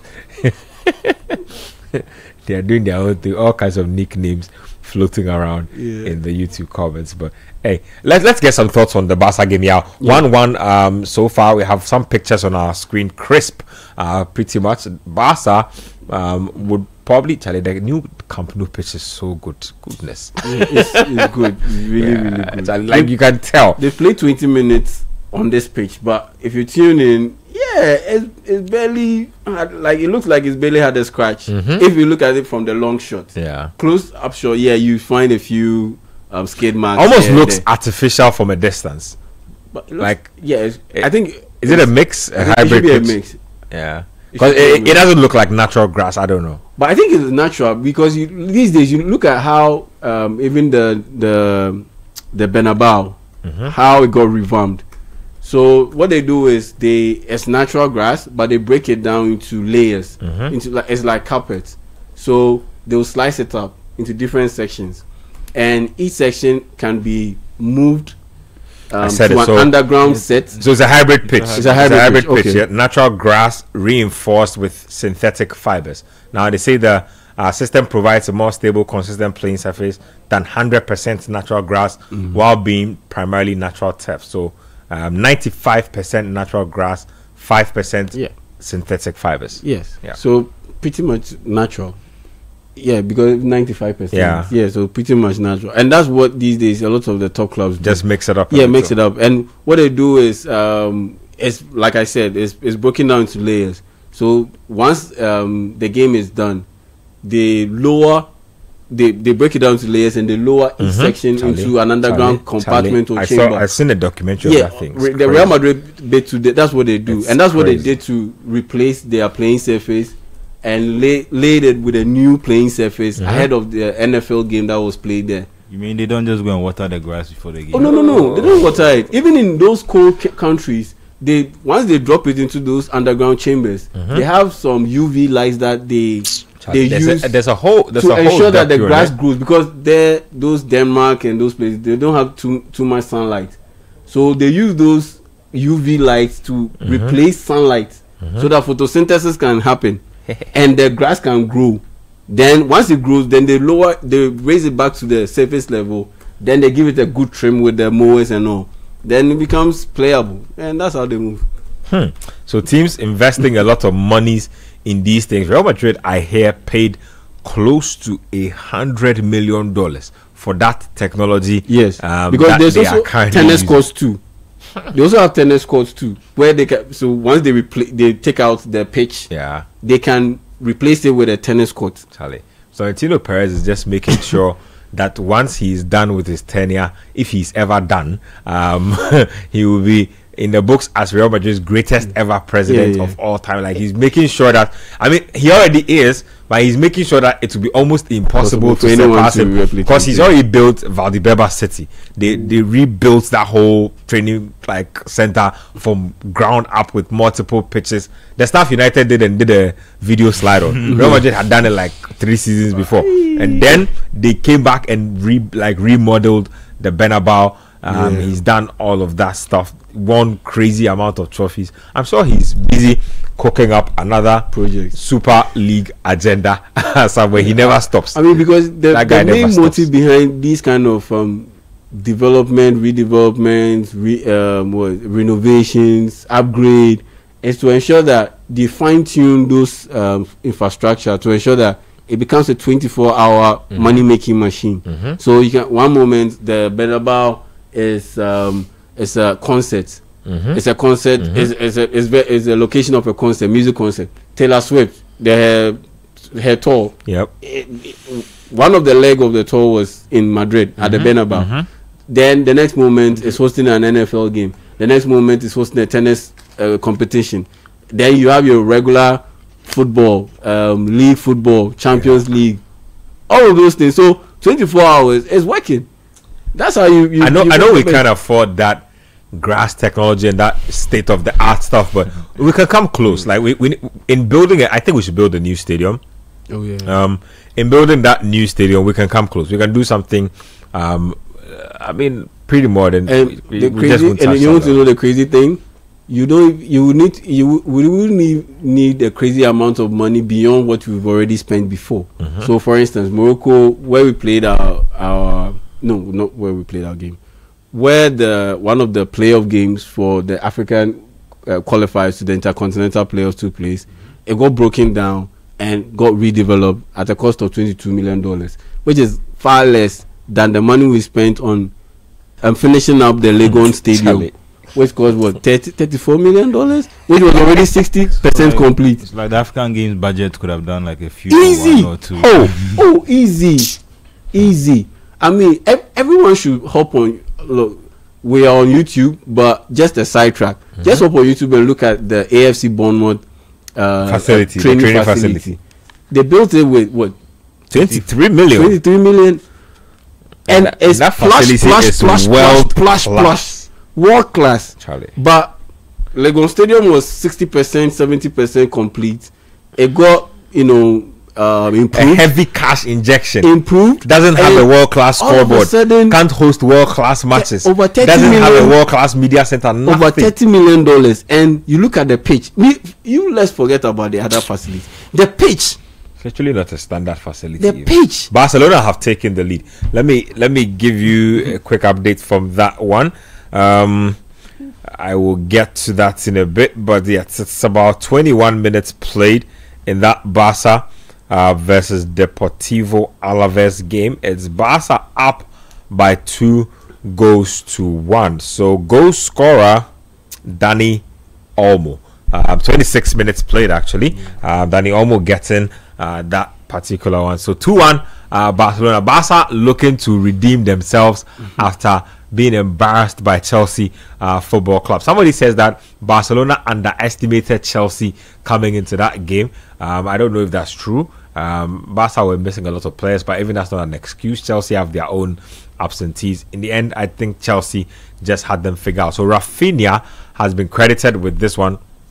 Little bit of a changeover. Lewandowski's been credited with the Yamal assist, with the Yamal goal as the assister, and then Rafinha has been credited with the assist for this one. Just snap thoughts on that game. Oh, no surprise in there. I mean, the quality will always come to the fore. Barca have a quality side, and against Alaves, despite the injuries and absentees that they have, it wouldn't be an issue. Yeah. But it's against those top tier teams like Chelsea where the absentees bit will become an issue, because in that sense you cannot match the depth of the other team, and that's when the issue comes in, and you more or less have to miss profile players, force players to play in positions that they aren't too comfortable with. And because if you're playing Eric Garcia as a DM against Alaves, it's no big deal. Even though Pedri isn't around, it's no big deal. And you have to force Fermin Lopez to play a little bit deeper than usual. It's no big deal. But when you're playing against Chelsea, Bayern Munich, Arsenal, those top level teams, and you're playing Eric Garcia as a DM, you will be exposed. He will be exposed, and your team will be exposed. And so I'm not surprised that they've been able to get the lead close to the 30th minute. I expect them to get at least 2 more to be able to make the results very, very safe and more or less redeem themselves a little bit after that embarrassing performance against Chelsea. Well, 3-0 it was. Quick thoughts on the Barca game. They are up by 2-1. The Barca they've been okay. They haven't been particularly impressive throughout the whole game. It's interesting to see Rafinha with the captain's armband. He's the captain. He's one of their captains now. Yeah, he's like the main captain. De Jong? No, Araujo should be the main captain. I mean, when he's playing, I don't think. He's not playing. Surprisingly, they sent out the word that he would not be fit for this weekend, which is surprising. But beyond that, I think they've been good in terms of the league. How are you captain when you don't even have like a regular place in the team, like a standard regular Araujo? Yeah, I think it's because there's the whole La Masia connection. Yeah. He came up from. I mean, I personally am not convinced why he's still in the team, talkers of being the captain. But it's a very weird captain choice for me. I'm surprised Lewandowski isn't one of their captains, even because if Rafinha is being given the captaincy, the last time I saw Lewa play, he was wearing the armband last week. I think the Araujo bit will be more of like a player kind of vote, where your peers. He's quite young. I'd be surprised if. Yeah. But I don't think the age. Hasn't got anything to do with it. Yeah, because I mean the players that all of the average age was like 25, 26. Yeah. So and I remember Aaron Ramsey. At the time he was like 23, 24, was the Wolves captain. Yeah. Like the Wolves captain. And De Ligt was captain of a lot of around. In fact, a lot of captains start out really young. Yeah, so this guy who came to Liverpool used to be PSG captain back in the day. That Santo guy, Mamadou Sakho. Used to be PSG captain. Yeah, I think once they recognize, your peers recognize that, you have those leadership qualities in there. Yeah, and the chance pops up. They'll vote you in as the captain. Yeah, some teams have very young, influential players. So, I mean, they don't have an option really. Yeah. I mean, to be fair, but maybe I haven't seen enough performances of him, but I don't think he's been playing at a level where Araujo. Oh, of course no. He's not a guy like he's top tier. No.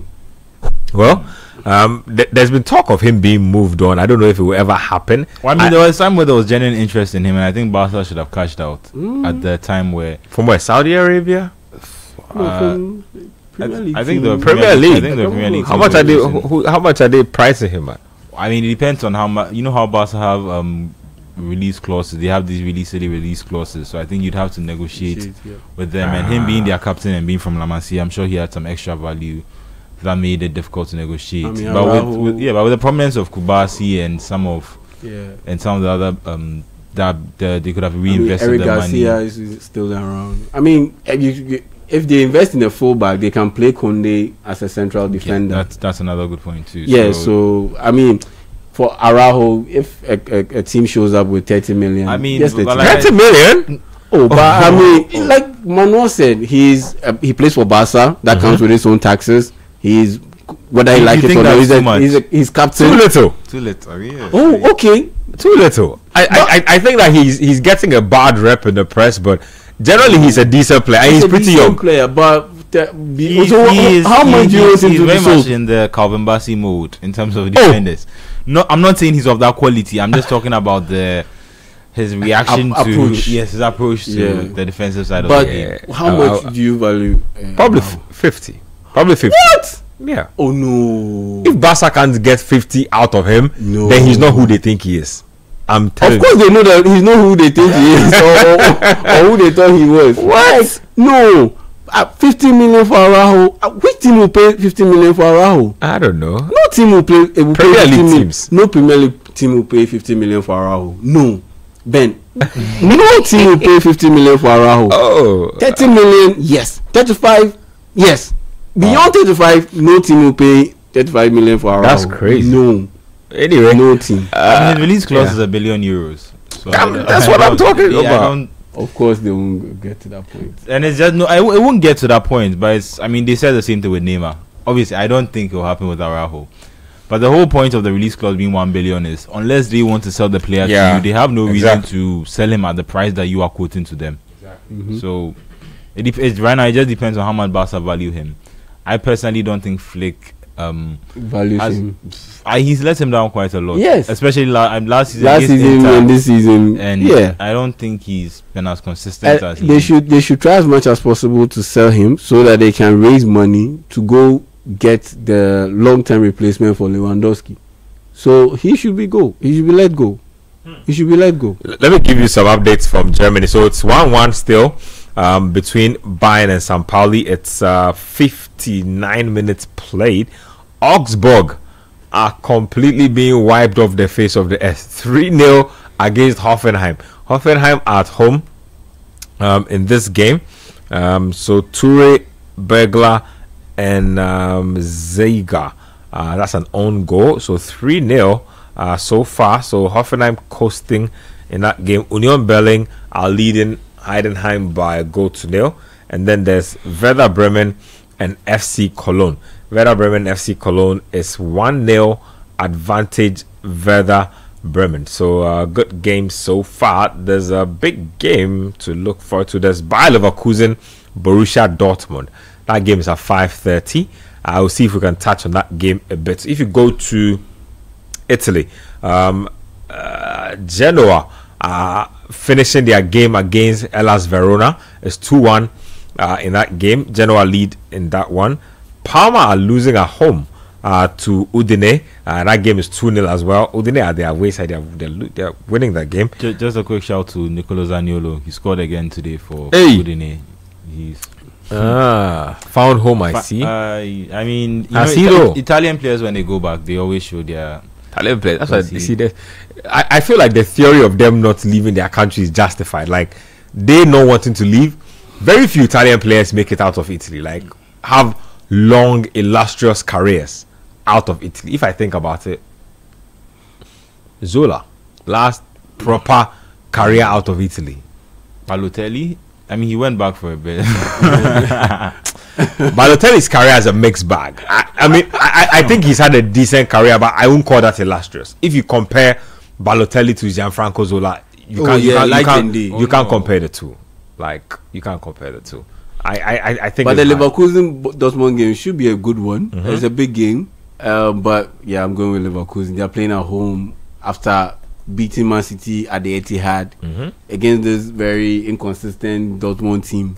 Yeah, I'm going with Leverkusen. It's amazing how quick the narrative around you can change. Because at the start of the season, Leverkusen has all their good players. I was just about to say that I wonder what things would have been like if Ten Hag was in charge. Has this been like a justified move on from it? I mean, clearly, I think he would have been able to do well. Steady the ship. Yeah, steady the ship. Because they play how many games? He played about 3 games, 2 games, and that was it. So I think he would have been able to steady the ship. But the thing is, like, the main point goes back to at least the way it was impressed was the players did not like you, and I don't think the longer he was there, he was going to endear himself much to them, and that could have affected how they would have performed for him in the end. I still think he got a very bad rep, and it's the Manchester United I don't say decay, that's slightly offensive, but like there's a way people perceive you after. Your man lost his. Nonton lost. He went to sleep completely. Oh, look at how many they were in the box and still conceded the goal. There was 5 or 6 of them Leeds in the box. Yep. It's half time. In that Manchester City versus Leeds United game, it's 2-0, I believe. In that one, there's AC Milan Lazio to come later today. That should be a good game. Juventus play Cagliari.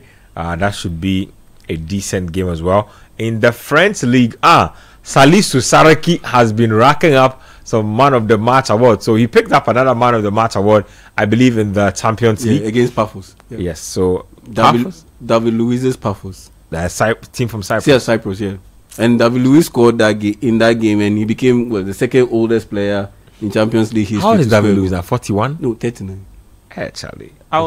He played in the 2012 Champions League final. I mean, no, I think he played in the semi-final. I don't know if he played in the final. For Chelsea against Bayern. David Luiz has had a really good career. Yeah, very crazy guy. Played for Arsenal too, I think. Took his craziness over there with his big hair. Yeah, I like him generally. But there's Monaco Paris Saint-Germain today. Big game. Yeah, that game is just 5 minutes away actually. So we will be keeping an eye on that game. Because there's Ghanaian interest, so we will definitely keep our eye on that one. Yeah, and Paul Pogba is back. I mean, he played his first game in 2 years. Yeah, last week. What was he up to the whole time? Was he like? It was injury recurrence. That's the whole. Trying to get back to fitness. Yes, trying to get back to fitness. And yeah, he had some issues, setbacks, and yeah, last week that's when he played his first game. And he was part of the team that traveled to Cyprus. They drew 2-2, and so yeah, I'm pretty sure this game he'll play a part. Let's talk about that Monaco PSG game for a bit. You know, I'm just looking at the lineup for the first time. I'm just looking at Monaco for the first time. This is an interesting team. So Lucas Radetsky, this is where he came after leaving Leverkusen. Interesting. He's in post for them. They play a 3-4-2-1 system. And then there's Thilo Kehrer, Salisu, and Jordan Teze. Jordan Teze, the Dutch international, can play. So Kehrer, German, can play at right back, can play at left back, can play at centre back as well. Then they have Van der Son, the Brazilian fullback, Lamine Camara, and Alexander Golovin, the Russian international. Very interesting player. Caio Henrique is the left fullback. So they have two Brazilian wing backs actually. Van der Son and Caio Henrique actually both wing backs, and then Minamino, Aklush, and Folarin Balogun. Adams' goal was quite good. Yeah, let me see that again. Here's goal of the season contender. Oh, I mean, yeah, sure, but yeah, I think the keeper from was his own half. from inside the opponent's half. Oh, I think the keeper being off his line helped him a lot. Oh. Tyler Adams. I mean, it's back-to-back weeks because Richarlison won last week. So. But you see, that's when the weight of the game will be the determining factor. This is crazy. Because this is a game between Sunderland and AFC Bournemouth. But Richarlison scored his in a North London derby. But it was in a defeat. It was in a loss. So that's where the context matters. So that's where you'll be nitpicking, and that I wouldn't be surprised if this goal ends up beating out Richarlison's goal, because it was in a win. I mean, they haven't won yet, but I get your point. Yeah. Okay. Well, true. Yeah, I haven't won yet. When you go to PSG, let me talk about PSG for a bit. So Lucas Chevalier. Charlie, look at what Luis Enrique is playing Zaire Emery as a right back. Yeah, he's been doing that for the past. What's going on here? I think all the coaches now know that when they're in possession, it makes like the more players you have who can actually control the ball is actually much better, and the transition into midfield. So in games where you have you have most of the ball, you can afford to even move one back, and then you can have three of them, and it's almost like a 3-back. This is Monaco, and I think I've seen this trend where from coaches across different leagues, across different clubs, that once you have the midfielder who is intelligent enough, and they have three of them in this game: Vitinha, Fabian Ruiz, and Joao Neves. Yes, they can transition easily from midfield to fullback to midfield. So we see that with Joshua Kimmich. We saw that with Philip Lahm and Pep Guardiola. Yeah, even Partey, we've seen him play on multiple occasions as a right fullback. We've seen certain number of players also playing right now, Reece James. Yeah. He's being deployed in Yeah, but midfield. I prefer the Reece James model rather than the Soboslai model, where it's like now you have a player who's expected to Soboslai there by force. It's not because Yeah. yeah. Soboslai Ideally, they won't do it. Ideally, they won't do it. Yeah. But with this, they are not forced to do it. But he is doing it because Well, Nunes has been forced. Matthias Nunes was a midfielder. I'm still defending him as a midfielder. No, but now he needs to play Pep for could this go out team. and buy a right back, but he hasn't. Oh, he's brought a few. He brought Angelino in. He brought Gomez in. But he Like, sent he's- Angelino out on No, but that's what I'm saying. He's had proper right backs, but Yeah. constantly he keeps alternating. And we pointed out even from his start at City. So after the first season when he didn't like Clichy and Bakary Sanya, got rid of them. Then he got Walker and Benjamin. Mendy. But even then, he was still alternating with how do you call it, Zinchenko coming. Because Zinchenko is also one of those players who was a midfielder. Yeah. Someone played him as a fullback, and now everyone thinks he's a fullback. And Fabian Delph too was a midfielder, but he was now operating as a. Fabian Delph became so good as a fullback. Like, it's not even funny. Yeah. So once you have a player who has the IQ Yeah. and can play that transition from midfield to fullback to midfield, they can handle it. But isn't it better when you use a fullback and then move the fullback in midfield like the way he was doing with Cancelo? Yeah, I think that's much better than having, because if you come up against a very good defender who is actually a very good winger who is actually on his game, maybe he can easily take you to the, and that's the thing that a bit of worry that I have with the England national team, because there's only so much Lewis Kelly and Nico O'Reilly can do, but once you meet up against a top level team playing with a top level winger, they can take him to the cleaners and really mess your structure up. Yep. I don't like it. I'm old school about football. Keep players in their positions and stop all of this experimenting with you can play at this and you can do But at Thomas that. Frank, the Spurs game will come up later, and earlier this week they lost 5-3 to PSG, and Thomas Frank said that he sees Vitinha winning the Ballon d'Or for next year because Vitinha scored a hat-trick. Yeah. And I thought it was a bit outlandish, a bit of a stretch, but I checked the Ballon d'Or final rankings, and he finished third. And so, and then he said he was a bit disappointed based on how well he thinks he had. I mean, look, we can argue. Number 3 is we can go back and forth, but I think Vitinha was vital to everything. Especially his if team I think Rodri won the year before. Yeah. No, Rodri, his year they had a Euros in continental between. football. Yeah. So that definitely gave him some points. For Vitinha to win, he needs Portugal to. I mean, but win. he won the Nations League, and he Nations League, come on, man. he won an international trophy with. Won in the tracking period. He won the relevant international trophy. Yeah, but and he got to the Club World Cup final. I think that obviously, even if they had won the Club World Cup final, I still think Dembele would have gone on to win it. Talking about Dembele, he's on the PSG bench So for today. Vitinha to win Ballon d'Or next year, Portugal have to win the World Cup. Yeah. Anyway, we are keeping an eye on Salisu Saraki today. Man of the match. AS Monaco are playing at home. He has quite the challenge today. He's up against Kvaratskhelia, Mayulu, and Lee Kang-in. Guys, you know who's been very disappointing and has barely gotten a look at and should be looking to move in January? Gonzalo Ramos. Bought for almost 70 or 80. They paid a truckload of money for him. Another Jorge Mendes client. His agent has collected a lot of money. He's been literally wasting away on the PSG bench, and he's still there. He's not moving. I think it's a coaching decision, because every time they play him, 8 out of 10 times he scores. So what is he doing there still?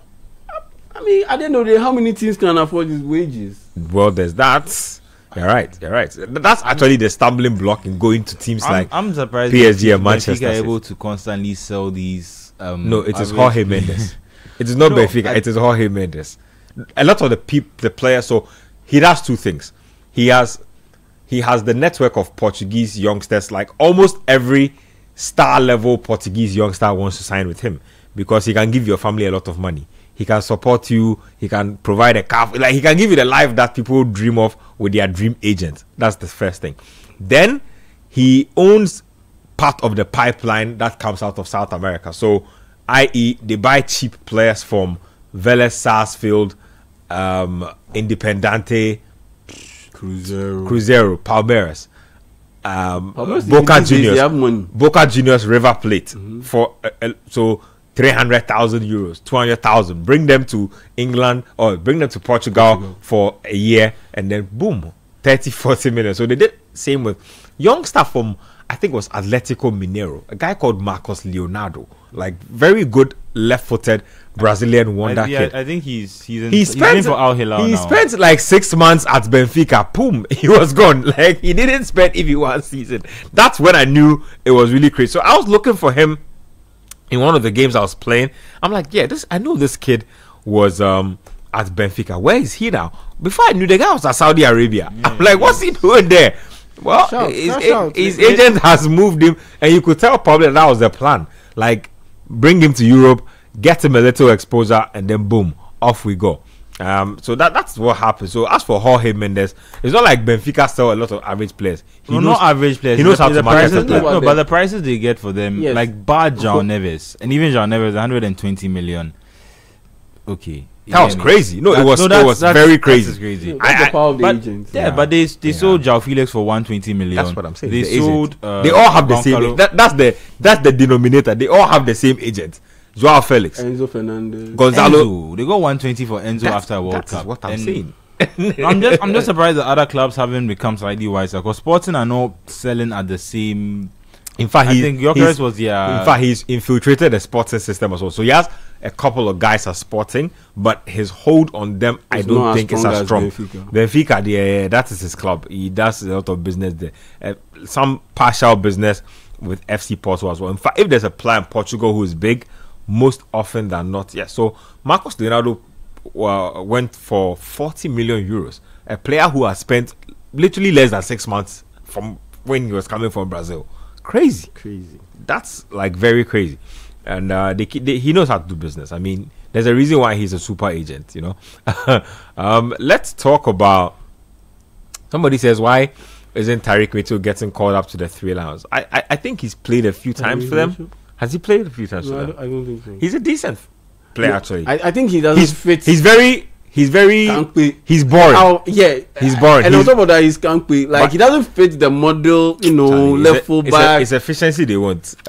I think he's a good player. Actually. Yeah, I like so him. I don't think he fits the style. I mean, look at Nico O'Reilly play, so graceful. Yeah, you look at Miles Lewis Kelly play. Yeah, then you look at Tyreek Mitchell play. I mean, have you seen Tyreek Mitchell play?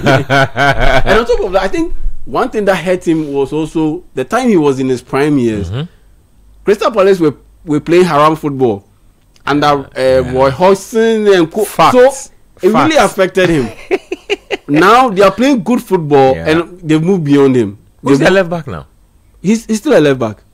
Like who's their starting left back now? Tyreek Mitchell, it's still him. Yeah, I mean, not bad. He can get into it. It's still him. He can sneak in. Oh, he needs to pray for injuries. The ship are still. No, he needs to pray for a few injuries. It's a World Cup. They have options. I mean, though they are not orthodox left full backs, but they have options who come in and play competent football. He's better than Jet Spence. You should be getting in ahead of him. Oh, Jet Spence is solid. True. I think I'll rank them on the same level. Oh no, Jet Spence is solid. Mitchell is a very good defender. I think what he needs to do is to be more productive offensively. You see, when you are a fullback and you are only good defensively, people don't mind you. Like nobody seems to talk about you. And you play for Crystal Palace. But if you become good offensively too, people will say that your defending is not good. Like people can't make up their minds about what they want. But if you are good offensively and you're playing for, let's say, a solid team, I think you won't take as much flack for your defensive woes as you would if it's the other way around.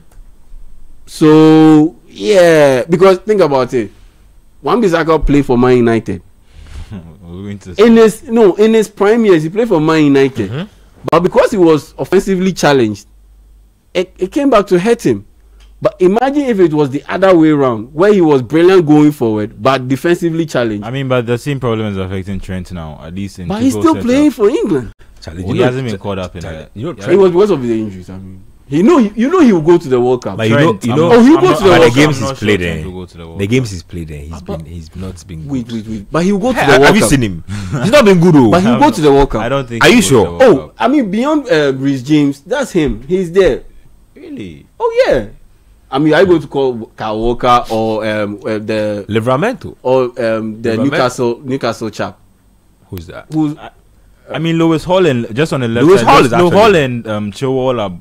Chilwell was saying that he thinks he can still get into England squad. Chile. Yes, Oh, Chile. at Not do Strasbourg. Yeah. Dominic Ago. Calvert-Lewin has scored for. Yeah. Also Hey! CD. Calvert-Lewin. Yeah. Wow. I mean, look. Let me see the goal. Yeah, let me watch Yeah, the yeah, Calvert-Lewin yeah. goal because Calvert-Lewin knows. You see, I'll say go afi. Let me see this again. So, it's game on between Manchester City and Leeds. It's 2-1. Defensive mistake. Who's this? Yeah, bad pass, Who's intercepted, on? right Who's on on? side, right on side. Let me see. Hey, Oh mistake. man, who is this defender? So it was Badio. No, it was Nunes first. yes. Then he came and made another mistake. Yeah, so Mateus Nunes, bad decisions twice. Come on, man. Mateus So, Nunes, yeah. Vadio should have dealt with it, and then Mateus Nunez that came was- busybody defending. Just hit it. Oh goodness. Pep Guardiola. Finesse not Pep possible. Guardiola will be mad. Like The finesse. play a fullback at fullback and let's. that's what I'm saying. This is But this is this what one's not happens. about position. No. This one, just clear it. No, yeah, Safety I first. think it's in his DNA. He's a midfielder, so he wants to touch the ball everywhere. Like, why are you first touching the ball in your 6-yard box? Like touching the ball into the path of your opponent in the 6-yard I box. praise his football IQ, but this time around there was a bit of a crack in there. I think the it's tide what is Ben turning a saying, little. The same thing. It's just a player being positionally unaware of when he's in a different Exactly. part of the field. Yeah. But Trent Alexander-Arnold will go to the World Cup. Beyond Reece James, I mean, who is the best passer in that team? I don't think Tuchel is looking for passing. He'll go. Well, Well- even Livramento, you can't even trust his But health, I'll be so shocked if definitely Trent go. doesn't go. I'll be Yeah, shocked. I'll be shocked. I mean- I'll genuinely be shocked. But that coach is capable of anything. that guy, I think there will definitely be a few shockers when England name their squad. because they have so many options. So there will definitely be some big names that will get dropped. Even the last time Kwachi said, as many as 3 names, big names will get dropped. Possible. There are lots Yeah, of players I who think might not make Bellingham it, is but- shaky. Right. Yeah, shaky. But he keeps having he's now having a season like he was 2-3 seasons ago. And Tuchel was speaking about that where how he sees Bellingham is he wants to find a way to get him closer to the goal because Bellingham has a way of bringing up important moments. That is his best position. Bellingham is not supposed to be scrapping with players. Like he's at his best, I believe, arriving in the final third. Yeah, Like, but that's the issue of the other players offer something different creatively. So if you play someone like Eze or Rogers there, they offer entirely one is energy, one is creativity. You can't just have someone there hoping that maybe there'll be a rebound and then you can tap it in. Yeah. And Obviously Palmer, he brings more and Palmer Palmer combines the best of most top. of that. Palmer is just So- pure creativity. Even when he's running at slow motion speed, he can still create If something. there's a way you could fit Yeah, he Palmer can and still Bellingham create- in the same team, I think he might actually benefit from that's just the that. But best description for Palmer. He runs like he's in slow motion. Like, but He'll create something. Yeah, Yeah. actually, he has the He'll vision. do something. He can do something out of nothing. Yes, like, and that's what you need. out But of I the think blue, Jude Bellingham will it's just go like- because of big game temperament. Okay, we have a goal. So AFC Bournemouth have managed to squander their lead. 2-0 up. They have thrown it away. It's 2-2 in that game between Bournemouth and Sunderland. I will confirm the goal scorer for you in a bit. What the PSG Monaco game is having its own. Feisty. Yeah, it's a very interesting game there. Yeah, Lamine Camara fouled Chevalier hard, and it could end up getting him into. Which the Lamine box. Kamara is this? The Senegalese Senegalese youngster. international, yes. Ah. I'm surprised a lot of teams haven't gone in for this guy. No, he will blow up soon. He's just like 21 years. He'll blow up soon. I'm surprised. He'll end up at like an Aston Villa, Nottingham Forest type. Man team. United should be going for him. He's No, a but top level talent. Those teams they are afraid of players like this. AFCON It's only not even AFCON, like yeah, tackles like this. they're afraid of like gambling on a player like him because I'm sure that Monaco also won't want to sell him for cheap. You see. So there's that. That's where I have a problem. But you were willing and ready to gamble on a guy like Zexi. He flamed out at Bayern Munich. Charlie, those moves He were moved fronted, around. those moves were fronted by Ten Hag. Oh, that one, yeah, it's solid point. fronted by He Ten moved Hag. around, bounced around. Then he had that one fine season with Bologna. They qualified to the Champions League. He scored in double figures, a couple of assists. Wow. And the next thing you know, they are going in for him. I'm like, it's just a 1 season, 2 season kind of. Somebody says there's a reason why Bayern didn't sign Zexi. Just on that, I think the Italian stereotype is a bit true, but the Dutch stereotype is also a bit. It's gaining. It's gaining. That Dutch players don't do well outside of. No, that they always score one of their own. Well, I was actually having a conversation with one of the people in the newsroom about Memphis Depay, and the 2 times he played at big clubs. When he played for both Barca and Manchester United, were both times where he's Dutchman. Facts. Louis van Gaal and Ronald Koeman, and that's even Zexi, the how do you call it? And they prevented Man United from signing Sadio Mane because Sadio Mane said, you have all these players. Why should I come? Yep. And I'm not saying that Zexi is not a good player, but the Dutch connection between him and Ten Hag, the Dutch manager, they understand that thing. They'll bring if you joke, they'll turn your whole team into a Dutch national team. Like don't joke with Dutch managers. Like they'll turn your whole team into a Dutch national team. Even Frank Rijkaard at Barca, even Wout the time he played for Barca, that was Koeman, and when he was at United too, that was Erik ten Hag. Wait, which Weghorst? Wout Weghorst played for which Barca? No, he was talking about Man United. United. So I meant Luke de Jong. I meant Luke de Jong. Sorry, that was the. But there's a lot of. As for Dutch managers, there you can trust them. They will do it. Remember the time Van Gaal coached FC Barcelona? He had the De Boer brothers. There was Philippe Cocu. There was Overmars. There was Kluivert. Yeah. Then there was another. Was it Reisiger? There was Reisiger. They had like 7 Dutch players in there. They'll do it for you. Dutch managers will do it for you. They never ever disappoint. They never. If you give them the chance, they will fill the whole team with that. Do nepocates things. Anyway, 55 minutes played. It's 2-1. Advantage Manchester City. Leeds have come back into this game a lot more. Look at them right now. So putting a lot more pressure, looking like they are not done yet at all in this game. Can they salvage something out of this?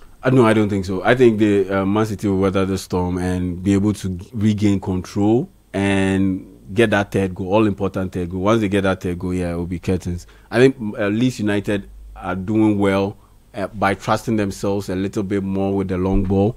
Because whenever they are pressed, they are trusting themselves a bit better than they were earlier in the game to be able to deliver a very good cross, a very good long ball to the forward line for them to be able to relieve the pressure on the defensive line and for them to be able to get the ball upfield and then have their midfielders run in to support their forwards, and that's what's given Manchester City a bit of problem because they look like they will concede the second goal. I don't know because they are transitioning from attack to defense is slower than before, and it's one of the problems that has affected. Donnarumma looks like he's injured. Looks like the problems have just compounded. I think he was trying to attempt a pass. Because his foot's all messed up a little. Don't know if it means he'll go off, but at least they have James Trafford on the bench, who was also brought in for a lot of money. So James Trafford started the season. He was shaky, man. I remember. Wait, James Trafford from Burnley, right? Yeah, from Burnley. Charlie, he's shaky. He started the season. He wasn't He wasn't looking impressive. I thought he was one of those wonder kid goalkeepers who was like ready for his big opportunity. On the bench. Just on Bayern, it's interesting to note that there was a report from the Athletic this week that it looks like Nicolas Jackson won't be able to fulfill the conditions for the obligation of his contract. But they made it clear, very Rummenigge. Hoeneß, yes. Uli Hoeneß. He made it clear that if you look at the calculation, he won't be able to meet the number of games. That was such a I think if he had played a bit more, it was possible. If that was a very premeditated, disappointing thing to say. He was speaking about the intention not to fulfill it, and I think he was being a little disparaging about Nicolas Jackson. Yeah. He blamed it on translation, I think. Yeah, but he was looking at it from the numbers game because Jackson will go to the AFCON.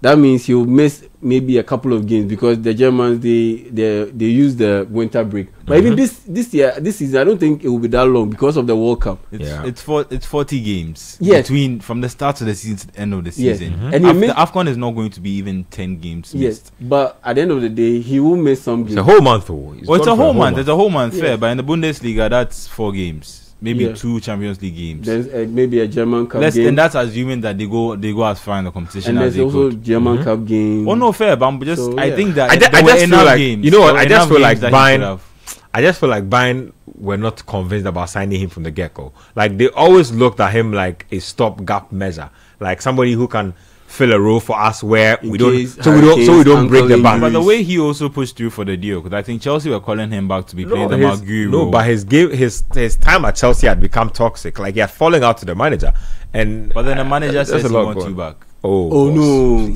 you can't believe him. After when he's in desperate mood, that's when he says I want you back. No, you can't believe such a person. No, but you can. If he gets, you'd have got a chance to play, and he's not getting as many minutes at Bayern. You're not going to displace Kane. So now you're in a situation where you are playing behind a certified striker, and I trust myself behind João Pedro instead of Harry Kane. But the environment is, guys, St. Pauli are about to hold Bayern to a draw. That would be crazy. So defeat back to back draws for Bayern, including a defeat in midweek against No, last week they won actually. Last week they won 6-2 against Freiburg, but they had to come down from 2 goals down, and then they won that game, but lost to Arsenal in midweek, and they look like they might draw. St. Pauli are on the attack. Look, Charlie, the Bundesliga games are so open. Look, we have oh my goodness, what kind of agricultural finishing is this? Like clearly a fullback. That ball has probably flown over the roof here at Channel 1 TV. What was that? Oh man, come on. That deserved a finish. Like the level of space, the counter attack. All he needed to do was slightly worried that he would like his touch would let him down, but he got the first touch really well. And he did all the difficult work. All he needed to do was slow down, get some composure, and finish it, and they couldn't. So St. Pauli missing a big opportunity against Bayern Munich. That was a chance to go ahead in that game, but definitely couldn't manage it. Let's talk a little bit about some of the games to come a little later today. So Everton are at the Hill Dickinson Stadium against Newcastle. Kwachi, let me take your opening thoughts on that. David Moyes, like I say, as steady as it gets in the Premier League. If you give me Moyes, give me Sean Dyche, I'm good on any day. You don't want exciting football. As long as you don't have outlandish expectations as a team, these two guys will get the job done for you. On the occasion, they will take you to a cup final. If you are lucky enough, they will get you some silverware. I like a steady manager. I like a manager who knows his territory, not somebody whose ambitions are bigger than his abilities. But story for another day. What kind of a manager who can keep your team in the Premier League? So you are guaranteed. You are guaranteed £100 million as at the start of every season. Standard. And you know what I like about them is they know how to get results with literally nothing. No disrespect to the players they have, but if you look at the kind of squads David Moyes achieves with, other managers will be whining, like they will be calling for players every transfer window, but he gets the job done. Just snap thoughts on this game against the Newcastle team that have been literally toothless away from home.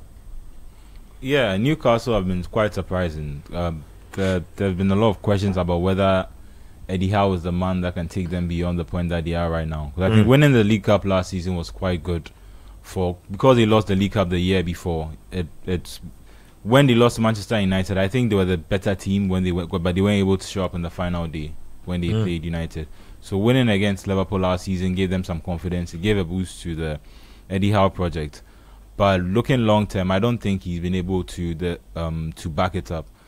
The Champions League, they got inside, but I think they were quite fortunate, because I still insist that Aston Villa should have beat Man United on the final day last season to get into the Champions League. But for some reason, they got to United on the last day. United that had just lost the Europa League. Villa feel robbed still. And it's on them. It's on them. You had to beat a United side that had just lost the Europa League final. That was bereft of confidence. Yeah. I think Nottingham Forest should feel more bereaved. I mean, for Crystal missing Palace. out on the Crystal Champions Palace League. should then feel Palace too. because they were Palace too. knocked down from So I don't think Aston Villa, Oh, no, compared but to they- those other teams. I just think that Nottingham because Forest, you go into a final day having one game to play to guarantee qualification, they could have even drawn the game. Yeah. And then they go and lose to Ruben Aarons, Manchester United. He's won 12 games in 12 months. He's he's averaging a win a month. Charlie, that's the So, new start now. I 12 don't- games in 12 months. I don't think Bayern have taken the lead. Is that It was Nicolas? never- I knew that was coming. It was never Luis enough. Diaz. Oh, So Luis this Diaz guy has is- scored for this guy is Bayern just- in time added on. Yes, time added on. 6 minutes of time added on. He scored in about 2:30, 2 minutes 30 seconds into time added on. Luis Diaz. Getting a How? little ridiculous How Liverpool could use you right now, Luis 'cause Diaz. I don't think he's shown this form at Liverpool. He was good at Liverpool, but I don't think in terms of being a goal. Diaz scoring is finishing, threat, yeah, finishing. I don't think his finishing last used to season he let him started down. really well. I think he got 5 and 5. I around think the Liverpool start of were last just season. impatient with him. One of those things. And you see, like Look at where he ran from. Bundesliga defenders are less rugged. Let's not even like. I think there's less quality in the defending at the Bundesliga level. yeah, There's that, but I also think that And the Eredivisie. yeah, and the Premier League is faster, stronger, like that kind of Yeah, thing. yeah. It's normal, but he's still a really good player. I still think that Liverpool could have been a lot more patient with a guy like him, but hey, they probably needed the money based on how much they had spent. Sampaoli looked gutted. The goalkeeper has this smile on his face that's like, yeah, we got our chance to miss it. Luis Diaz with they've the been in the all-important game, goal. and I think they thought they could probably get away with a point. They should have. They should have. They, but in fact, they blew their chance a couple of minutes ago. So, I mean, when they you do had a that, I chance don't to feel actually sorry win for you. it. They had a chance to win it, like you're saying, but they weren't able to take Yeah. advantage of that. I don't have time to feel sorry for you when you do that. You should have. For that's what 7 goals in the Bundesliga. I think he scored a couple in the Champions League. That's crazy. Yeah, like he's added a different dimension to his game. I thought the fee was a little. I thought the fee was why Liverpool were rushed to Chasing, sell him. yeah. 75 million for Luis Diaz at the time looked like It's a lot of money. Actually, like a it's a lot good of money, good but business. good business on Liverpool's side. They Yeah. made a lot of money back from their sales, but I don't In fact, think a lot of the insiders in Germany were disgusted with Bayern Munich on the negotiation side. I read an article that said that Liverpool tied some heavy sell-on fee into the move as well. So just in case Bayern ever sell Luis Diaz, they will pay Liverpool some plenty money. Like, yeah.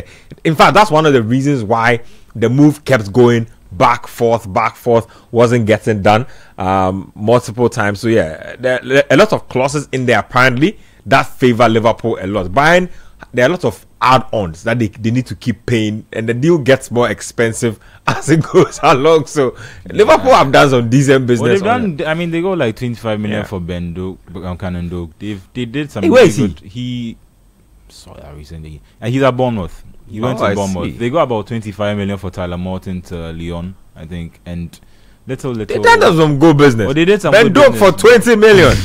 What? And the Darwin That's Núñez, serious. I mean, they got good money for Nunez too. I mean, but Doak did. I think was it.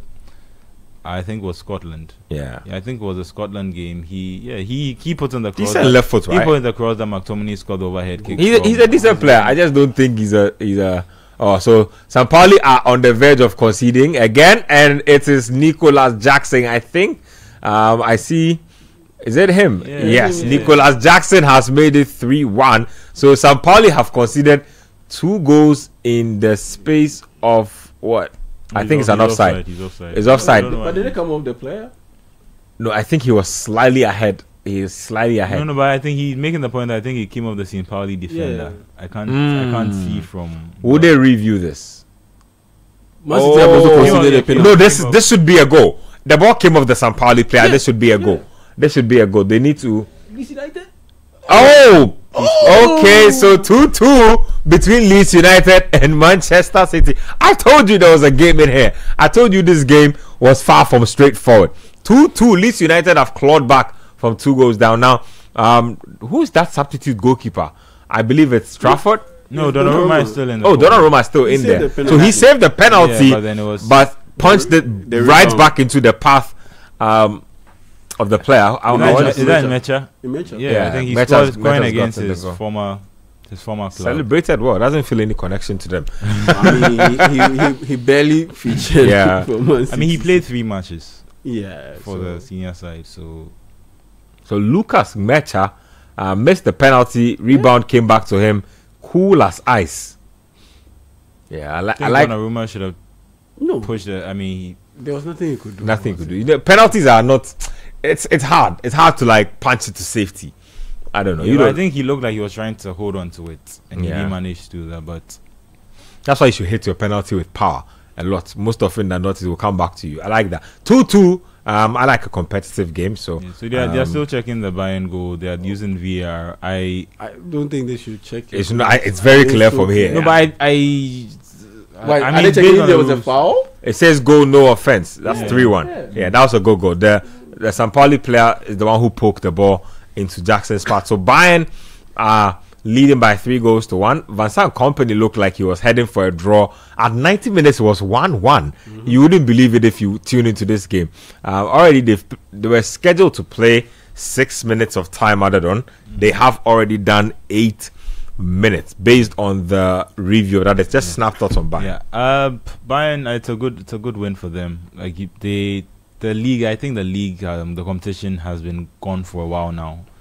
At least since Leverkusen last posed a challenge, I don't think there's been another team that's been, at least for an extensive period of time, has been able to build a team competitively with the intention of I'm disappointed in RB Leipzig. Looks like their project has failed. Oh no, but Leipzig are second this season. I think this they were supposed to have won the title by now. Initially, when they came under Ralph Hasenhuttl. Let me take a break. Sorry to cut you. Let me take our final break here on the show. We'll come back and then we'll wrap up the Premier League games, preview the Newcastle game again, look at the end to Manchester City, Leeds United, because looks like we might have some drama in there, and then we'll go around Europe briefly before we take the show home. Stay with us here on the Republic of Football. We'll be right back.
as we can.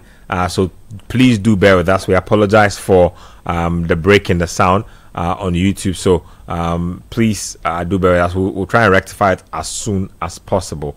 A lot of complaints coming out. No sound. We'll try and get to that as soon as we can. So please do bear with us. Anyway, like we said, following a bunch of matches, Monaco PSG is still on. It's goalless. Monaco have come close a few times. Don't forget that Monaco still have Ansu Fati and Paul Pogba on their bench. They can still unleash some firepower into the game if they have to. Salisu looks like he's enjoying his football. So change of manager has done him a lot of good. Oh yeah, and I had always been making this point that look, I need him back at first season Southampton level. Southampton Valladolid levels. Yeah. I think if he gets to that level, that would be super for the Black Stars. It immediately boosts the chances of the Black Stars, because if you can progress the ball from deep, you know Partey will handle the rest from the middle bit. And once you have a ball juggler in Mohamed Kudus, then it means you are solving problems at every level of your team on the pitch. And that lessens the stress on your team overall. And it improves the odds of creativity in your team. And those are the things that we stressed on that affect the Black Stars. The creativity bit is an issue. And the fact that we are not able to pass out from the back. And even when we are not passing out from the back, the quality of our long balls to our fast forwards, it has been poor. So on both phases, or in both phases, if you're able to get the passing bit right, it helps the Black Stars, because if you are playing it through the middle or passing your way through teams, you need players who are comfortable with the ball at their feet and can drive with the ball. Then if you are defending, because you are not able to play your way through the team, the opposing team, and the pressure high up the pitch is on point, then you could have to go long. And fortunately for Ghana, our forwards are all fast. Inyaki, Abdul Fattah Shahaku, Kamal Dean, Antoine Semenyo, who else am I missing? Okay, with the exception of Jordan Ayew. Kudus is fast. Joseph Paintil, all of them. And so we can attack teams and head teams either way. And that's why there's a lot of frustration about the lack of creativity and lack of conciseness with this team. But once we sort out the passing bit, I think we will be fine. And having Salisu in this kind of form and being able to build himself to that level of form that we saw him about 3 seasons ago, that bodes well for our chances. Charlie, Manchester City are under so much pressure with about 5 minutes to go. They've literally been pinned into their own half, and it looks like Leeds United literally look like the home team in this game. They can't get out of their half. It's a very interesting final 5 minutes in regulation time in that Manchester. Like there you say, somebody should throw him a towel. They're about to attempt a long throw in. Yeah, these days when Michael Kayode gets his throw in, somebody throws him a towel so he can dry the ball and be able to deliver a long throw in. But Manchester City really not finishing this game like they would want to. Like Kwachi rightly mentioned, they've struggled to see out games in the last couple of matches. They will probably start well, get a couple of goals, and then will have to limp through the final stages, which was acceptable when you are playing like a high intense pressing game. You're barely pressing the ball now. Like you're not even playing like a high volume passing game where you're gonna say you're moving around a lot or you're expending energy passing the ball. I don't understand. But I've made this point about City, like bar maybe Haaland, and see maybe at his prime Ruben Diaz was quite good. The quality in this team has just he's past his prime already. Ruben Diaz. I mean, I don't think it's age wise, ability wise, what I'm saying, like age wise, he's still supposed to be in his prime, but ability wise, has he fallen off? I mean, that's a PFA player of the year. Yeah. If you are going after Foden, then I think that Ruben Diaz too hasn't been as consistent as the performances that led him to That's be player of the normal. season. But his fall off hasn't been as bad as Foden. That's the difference. I mean, it's Or his drop off. I mean, with an attacking player, it's easier to judge with your numbers. Yeah. I'd say that they've been missing for the same amount of games, and there have been the times where he has been better defensively, and that could have prevented City from losing certain games. Yeah, but also on the flip side, it's far easier to appreciate a forward's game than a defender's game. And that's how come I believe like he doesn't necessarily get the credit that he deserves. But for Man City, I think aside Haaland, I think Vardy has also been good. Yeah. No, but I mean world class. Like there was the defense was never really good. There was Otamendi. Okay, I mean Company was quite good. So Company, Otamendi, Walker, De Bruyne, Silva, Fernandinho, Aguero, Sterling, Sane. Like these are top level quality players. And I'm looking at this Man City team now, and I know that I get the recruitment strategy. They don't want to be. They don't spend. They did it for Jack Grealish, and even that didn't work out that well. But they don't want to spend. They don't want to be breaking the world. That's a Grealish transfer. They don't want to be seen as constantly breaking the transfer record because they have the most money. It will just look like City are. So they buy 50, 60 million pound players, not the top level players, because now the top level players go for 150, 200 million plus, as Liverpool have demonstrated this window. But you buy the players who are just a level below them and hope that through coaching they can get better.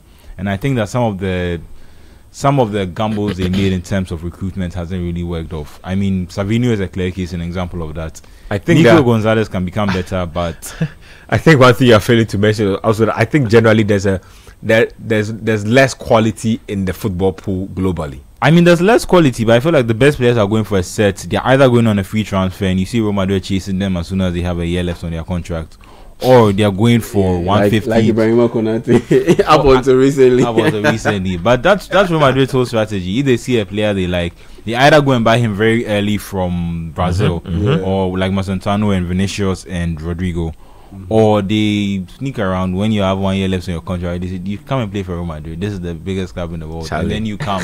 Because Real Madrid, I think they've been really burnt to the Hazard thing. Spending 130 million on a player with 1 year left on his contract. That was he did not come and do. It was such a ridiculous move. It made no business sense. They will pay for it. That's the thing about finance. You pay for those type of moves. Like, and Hazard was costing a lot of money in salary as well. But at least the free transfer thing, they've been bent too. I mean, the David Alaba thing. Lord have mercy. Alaba's on his fitness more, or his because they got him for free. Hazard was fitness. He's been bleeding them dry. I'm sure. I think he might have a year left. He's on over 300,000. I'm sure they can't wait to kick him off the ship. No, they are. But now that Ibrahima Konate is off the list, I think Maguire. Yes, Liverpool are about to regret not circle around.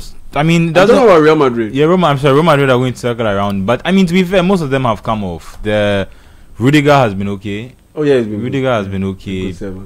They've got a few of them. I don't know. Trent hasn't signed. Alaba earns 430,000 euros a week. Yeah, that's Mbappe level. Goodness. That is steep. That is a lot of money. He has more than Vinicius. That is like almost 400,000 pounds. Yeah, he has more than Vinicius. Why wouldn't he be pissed? That's ridiculous. Yeah, his contract is set to expire in June 2026. Yeah. So at the end of the coming season. Yep. If it ends, there will be no renewal in sight. And they've also gone a bit cheap because the most they spent on defenders 50 million. Spent 50 million on housing. Spent 50 million on Militao.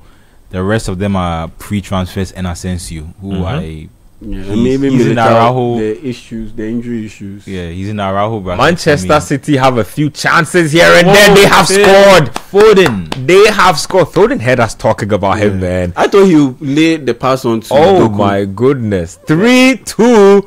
Phil Foden has given Manchester City what looks like the winner. Meanwhile, there's 10 minutes of time added on in this game. Look at the way they are celebrating. Yeah, this is crazy. This is Phil, different. that's a brilliant goal. He placed the ball very, very far away from the goalkeeper. The goalkeeper could do absolutely nothing about it. Look at Pep Guardiola, man. He's given Mateus Nunes Don't go some anywhere. Go last back. minute, some final, because Mateus Nunes has been all over the place tactically, all over the place. So his manager is making sure he doesn't lose focus in the final 9 minutes or so. The first touch, that touch away was so good. That was very difficult to do. This one, the skip away and still hold it onto the ball with balance. And the reminiscent of the thing Tuchel was talking about, that he thinks Foden is most dangerous coming from a central position. So him playing out wide and now trying to drift inside. Leeds United are gutted. No, but I think this is where he's most effective as a player, and this could be a big win for Man City. Huge win. Actually. They go 4 points behind Arsenal, with Arsenal playing a crunch game tomorrow, and all of a sudden, if Chelsea win, they are still within a shout. Chelsea are 3 points behind. They are 4 within points. a shout. I mean, if you have over 18 games left to play, and anything can happen. Well, anything can happen. I mean, but based on their form, it's okay saying that Arsenal won't win every game. But if you are not winning your games yourself, well, it looks like we might have a plot twist. Manchester City, what is this defending? Wow. Leeds United are not ready to give up on this game just yet. And if you look at the minutes on the board, we might be in for another plot. But what is this defending for Manchester? Who is this? Nunes. Come on, man. They need to go and buy a right back. Like, I've seen enough today. Like, they need to go and buy a right back. This is not... You can't service this against any proper team. Like, any team with a world-class winger will completely take him to the cleanest. Like, any team with a world-class... Goodmanson. Oh. I mean, come on, bro. Like, if you can't hold your own against the likes of Nyonto and Goodmanson, you are in trouble. I mean, I still don't blame him, because it's just him. Like you said, I think they need to go and do the recruitment, because it's just him being not used to being played in that position. No, as for Nunez, I don't blame him at all. I mean, he's voiced out actually that he still is a midfielder. It's much better than the Calvin Phillips scenario, where you are not play, you are immediately you're not played again, and you are sent on loan to various clubs to get relegated and come back. It's not. Where's Calvin Phillips? He was at Ipswich last season. I don't. Yeah, he's still with Man City, but he's on loan. He's at Man City, but he's inactive. Yeah. So he was playing with Ipswich last season. Inactive, like he trains with them. He trains with them, but he's. Oh, Charlie, what's the meaning of this? Like nothing. He played. So this season he has recorded one match. Played in the EFL Cup. Yeah. Hey, he got an appearance in the cup. I'm surprised Guardiola gave him this fall off is Magnus. Like, I cannot. Yeah, because he's 29 years right now. Yeah, because think about it. 2020 Euros. He was pretty much their best player, and the last Euros they were trying to figure out how to replace him, and that's how come you had Trent. This experiment where they had Trent Alexander-Arnold being played in midfield, because of the passing game and all of those things. Shame on Burnley, guys. Very big shame on Burnley. So there's been a colossal collapse in that game. That game looked like, between the 81st minute and the 92nd minute, Brentford have scored 3 times. So 4-0? No, in fact, this is even more interesting. Between the 81st minute and the 92nd minute, 4 goals have been scored. So it's 3-1 in that game. Thiago with the 81st minute penalty. There was an equalizer by Fleming, another penalty, and then Dango Ouattara scored in the 92nd minute, and then there's been another goal. I'm trying to confirm the goal scorer in that situation for you, but very disappointing from the part of Burnley. Looked like a game where they could have walked away. I thought this game was probably going to end goalless and that they could have walked away with something, but in the end, absolutely nothing. So 3-1. Yes, so Thiago scored twice today. Yeah, Igor Thiago scored twice. But I'm looking at the screen and I see the stats from the AS Monaco PSG game. Touches, Lamine Camara was top 5. He was the only AS Monaco player in the top 5. Tackles, he's number 1. What's he, an AMC? I think he's a central midfielder, like a Declan Rice kind of player. Quality, can be deployed deep, can be deployed a bit upfield, box to box. Yeah. He's a quality player. I'm surprised a lot of teams aren't going in for him. Very surprised. They need to watch him. They don't watch football. A lot of teams don't watch football. They go and see you on some they stat sheets. They go look at stat sheets, or like back in the day when technology wasn't that right. Like teams used to actually scout players. Like a team can spend literally like 3 months, literally just watching your matches, spying on you at training and that kind of thing, just trying to buy you. Which is funny because you look at the American sports leagues, they are well advanced, way advanced in the statistics thing. They even started the statistics. Americans will start scouting you AAU, like thank you JHS, SHS. They started scouting you already, and that's what beats me because the people who were even advanced in this whole sector before the EPL and the other football world started coming along, even they buttressed the whole statistics with proper in-game, in-person scouting. I mean, I remember the thing you told me about Luka Doncic. How long the Dallas Mavericks had scouted him in person. Charlie. They were serious. Like, they were not going to gamble. They are scouting him for like 2 good years. In like person, they were watching him 2 clear seasons. Euro League, the Spanish League, while he played for Real Madrid. They scouted him in person.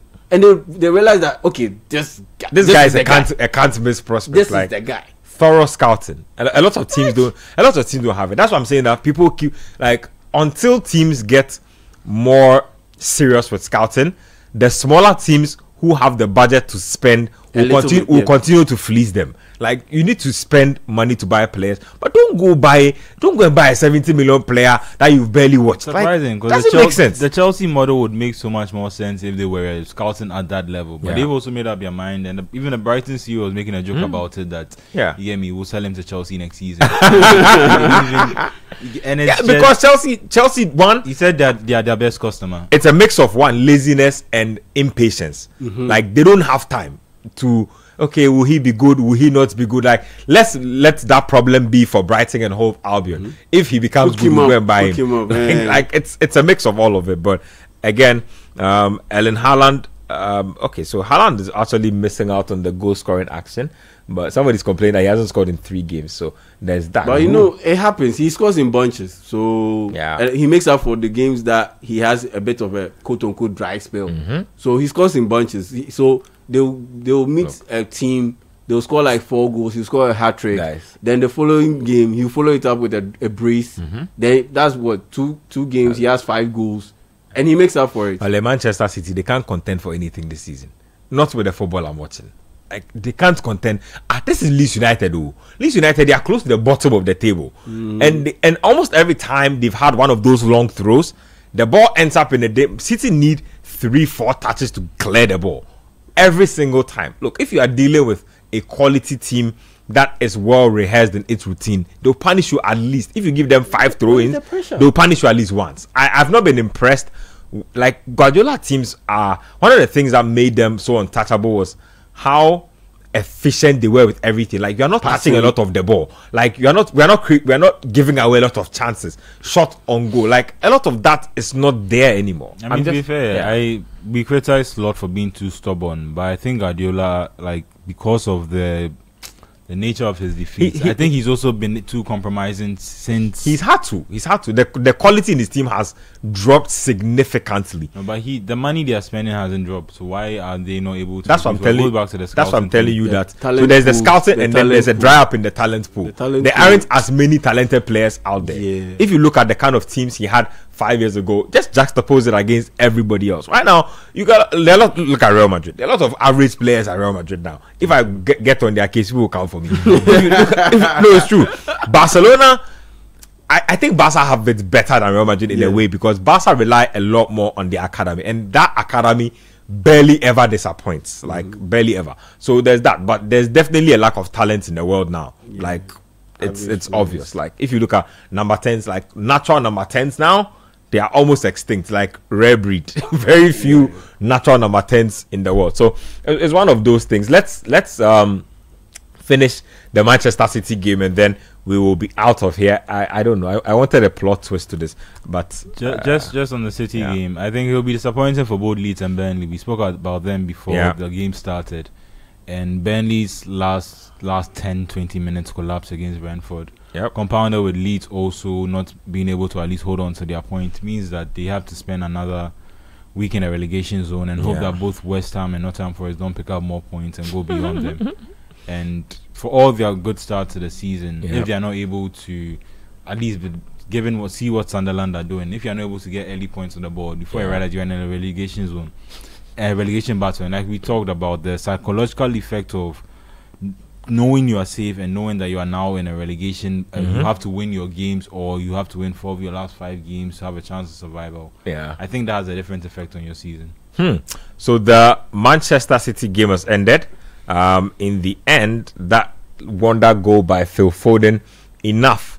He scored in the first minute and the 90th minute. So 90 plus 1, basically. That's good stuff. So started the game, ended the game. Good stuff from Phil Foden. The game between Brentford and Burnley has come to an end as well. 3-1 is how it ended. Sunderland, Bournemouth have picked up a red card. Lewis Cook, violent conduct. Charlie, you've lost the game already. Which violent conduct again? Anyway, that's our show for today. Thank you very much, Yao. Thank you very much, Manuel. I'm Benjamin Nketiah. Thanks to Desmond Nyako for hands in the studio. Thanks to you guys for joining us on X or Twitter and also on YouTube. We appreciate you guys very much. So that's it from us here. Look at that. Anyway, that's our show. Tomorrow we'll be back with more action on the Republic of Football. Until then, bye-bye.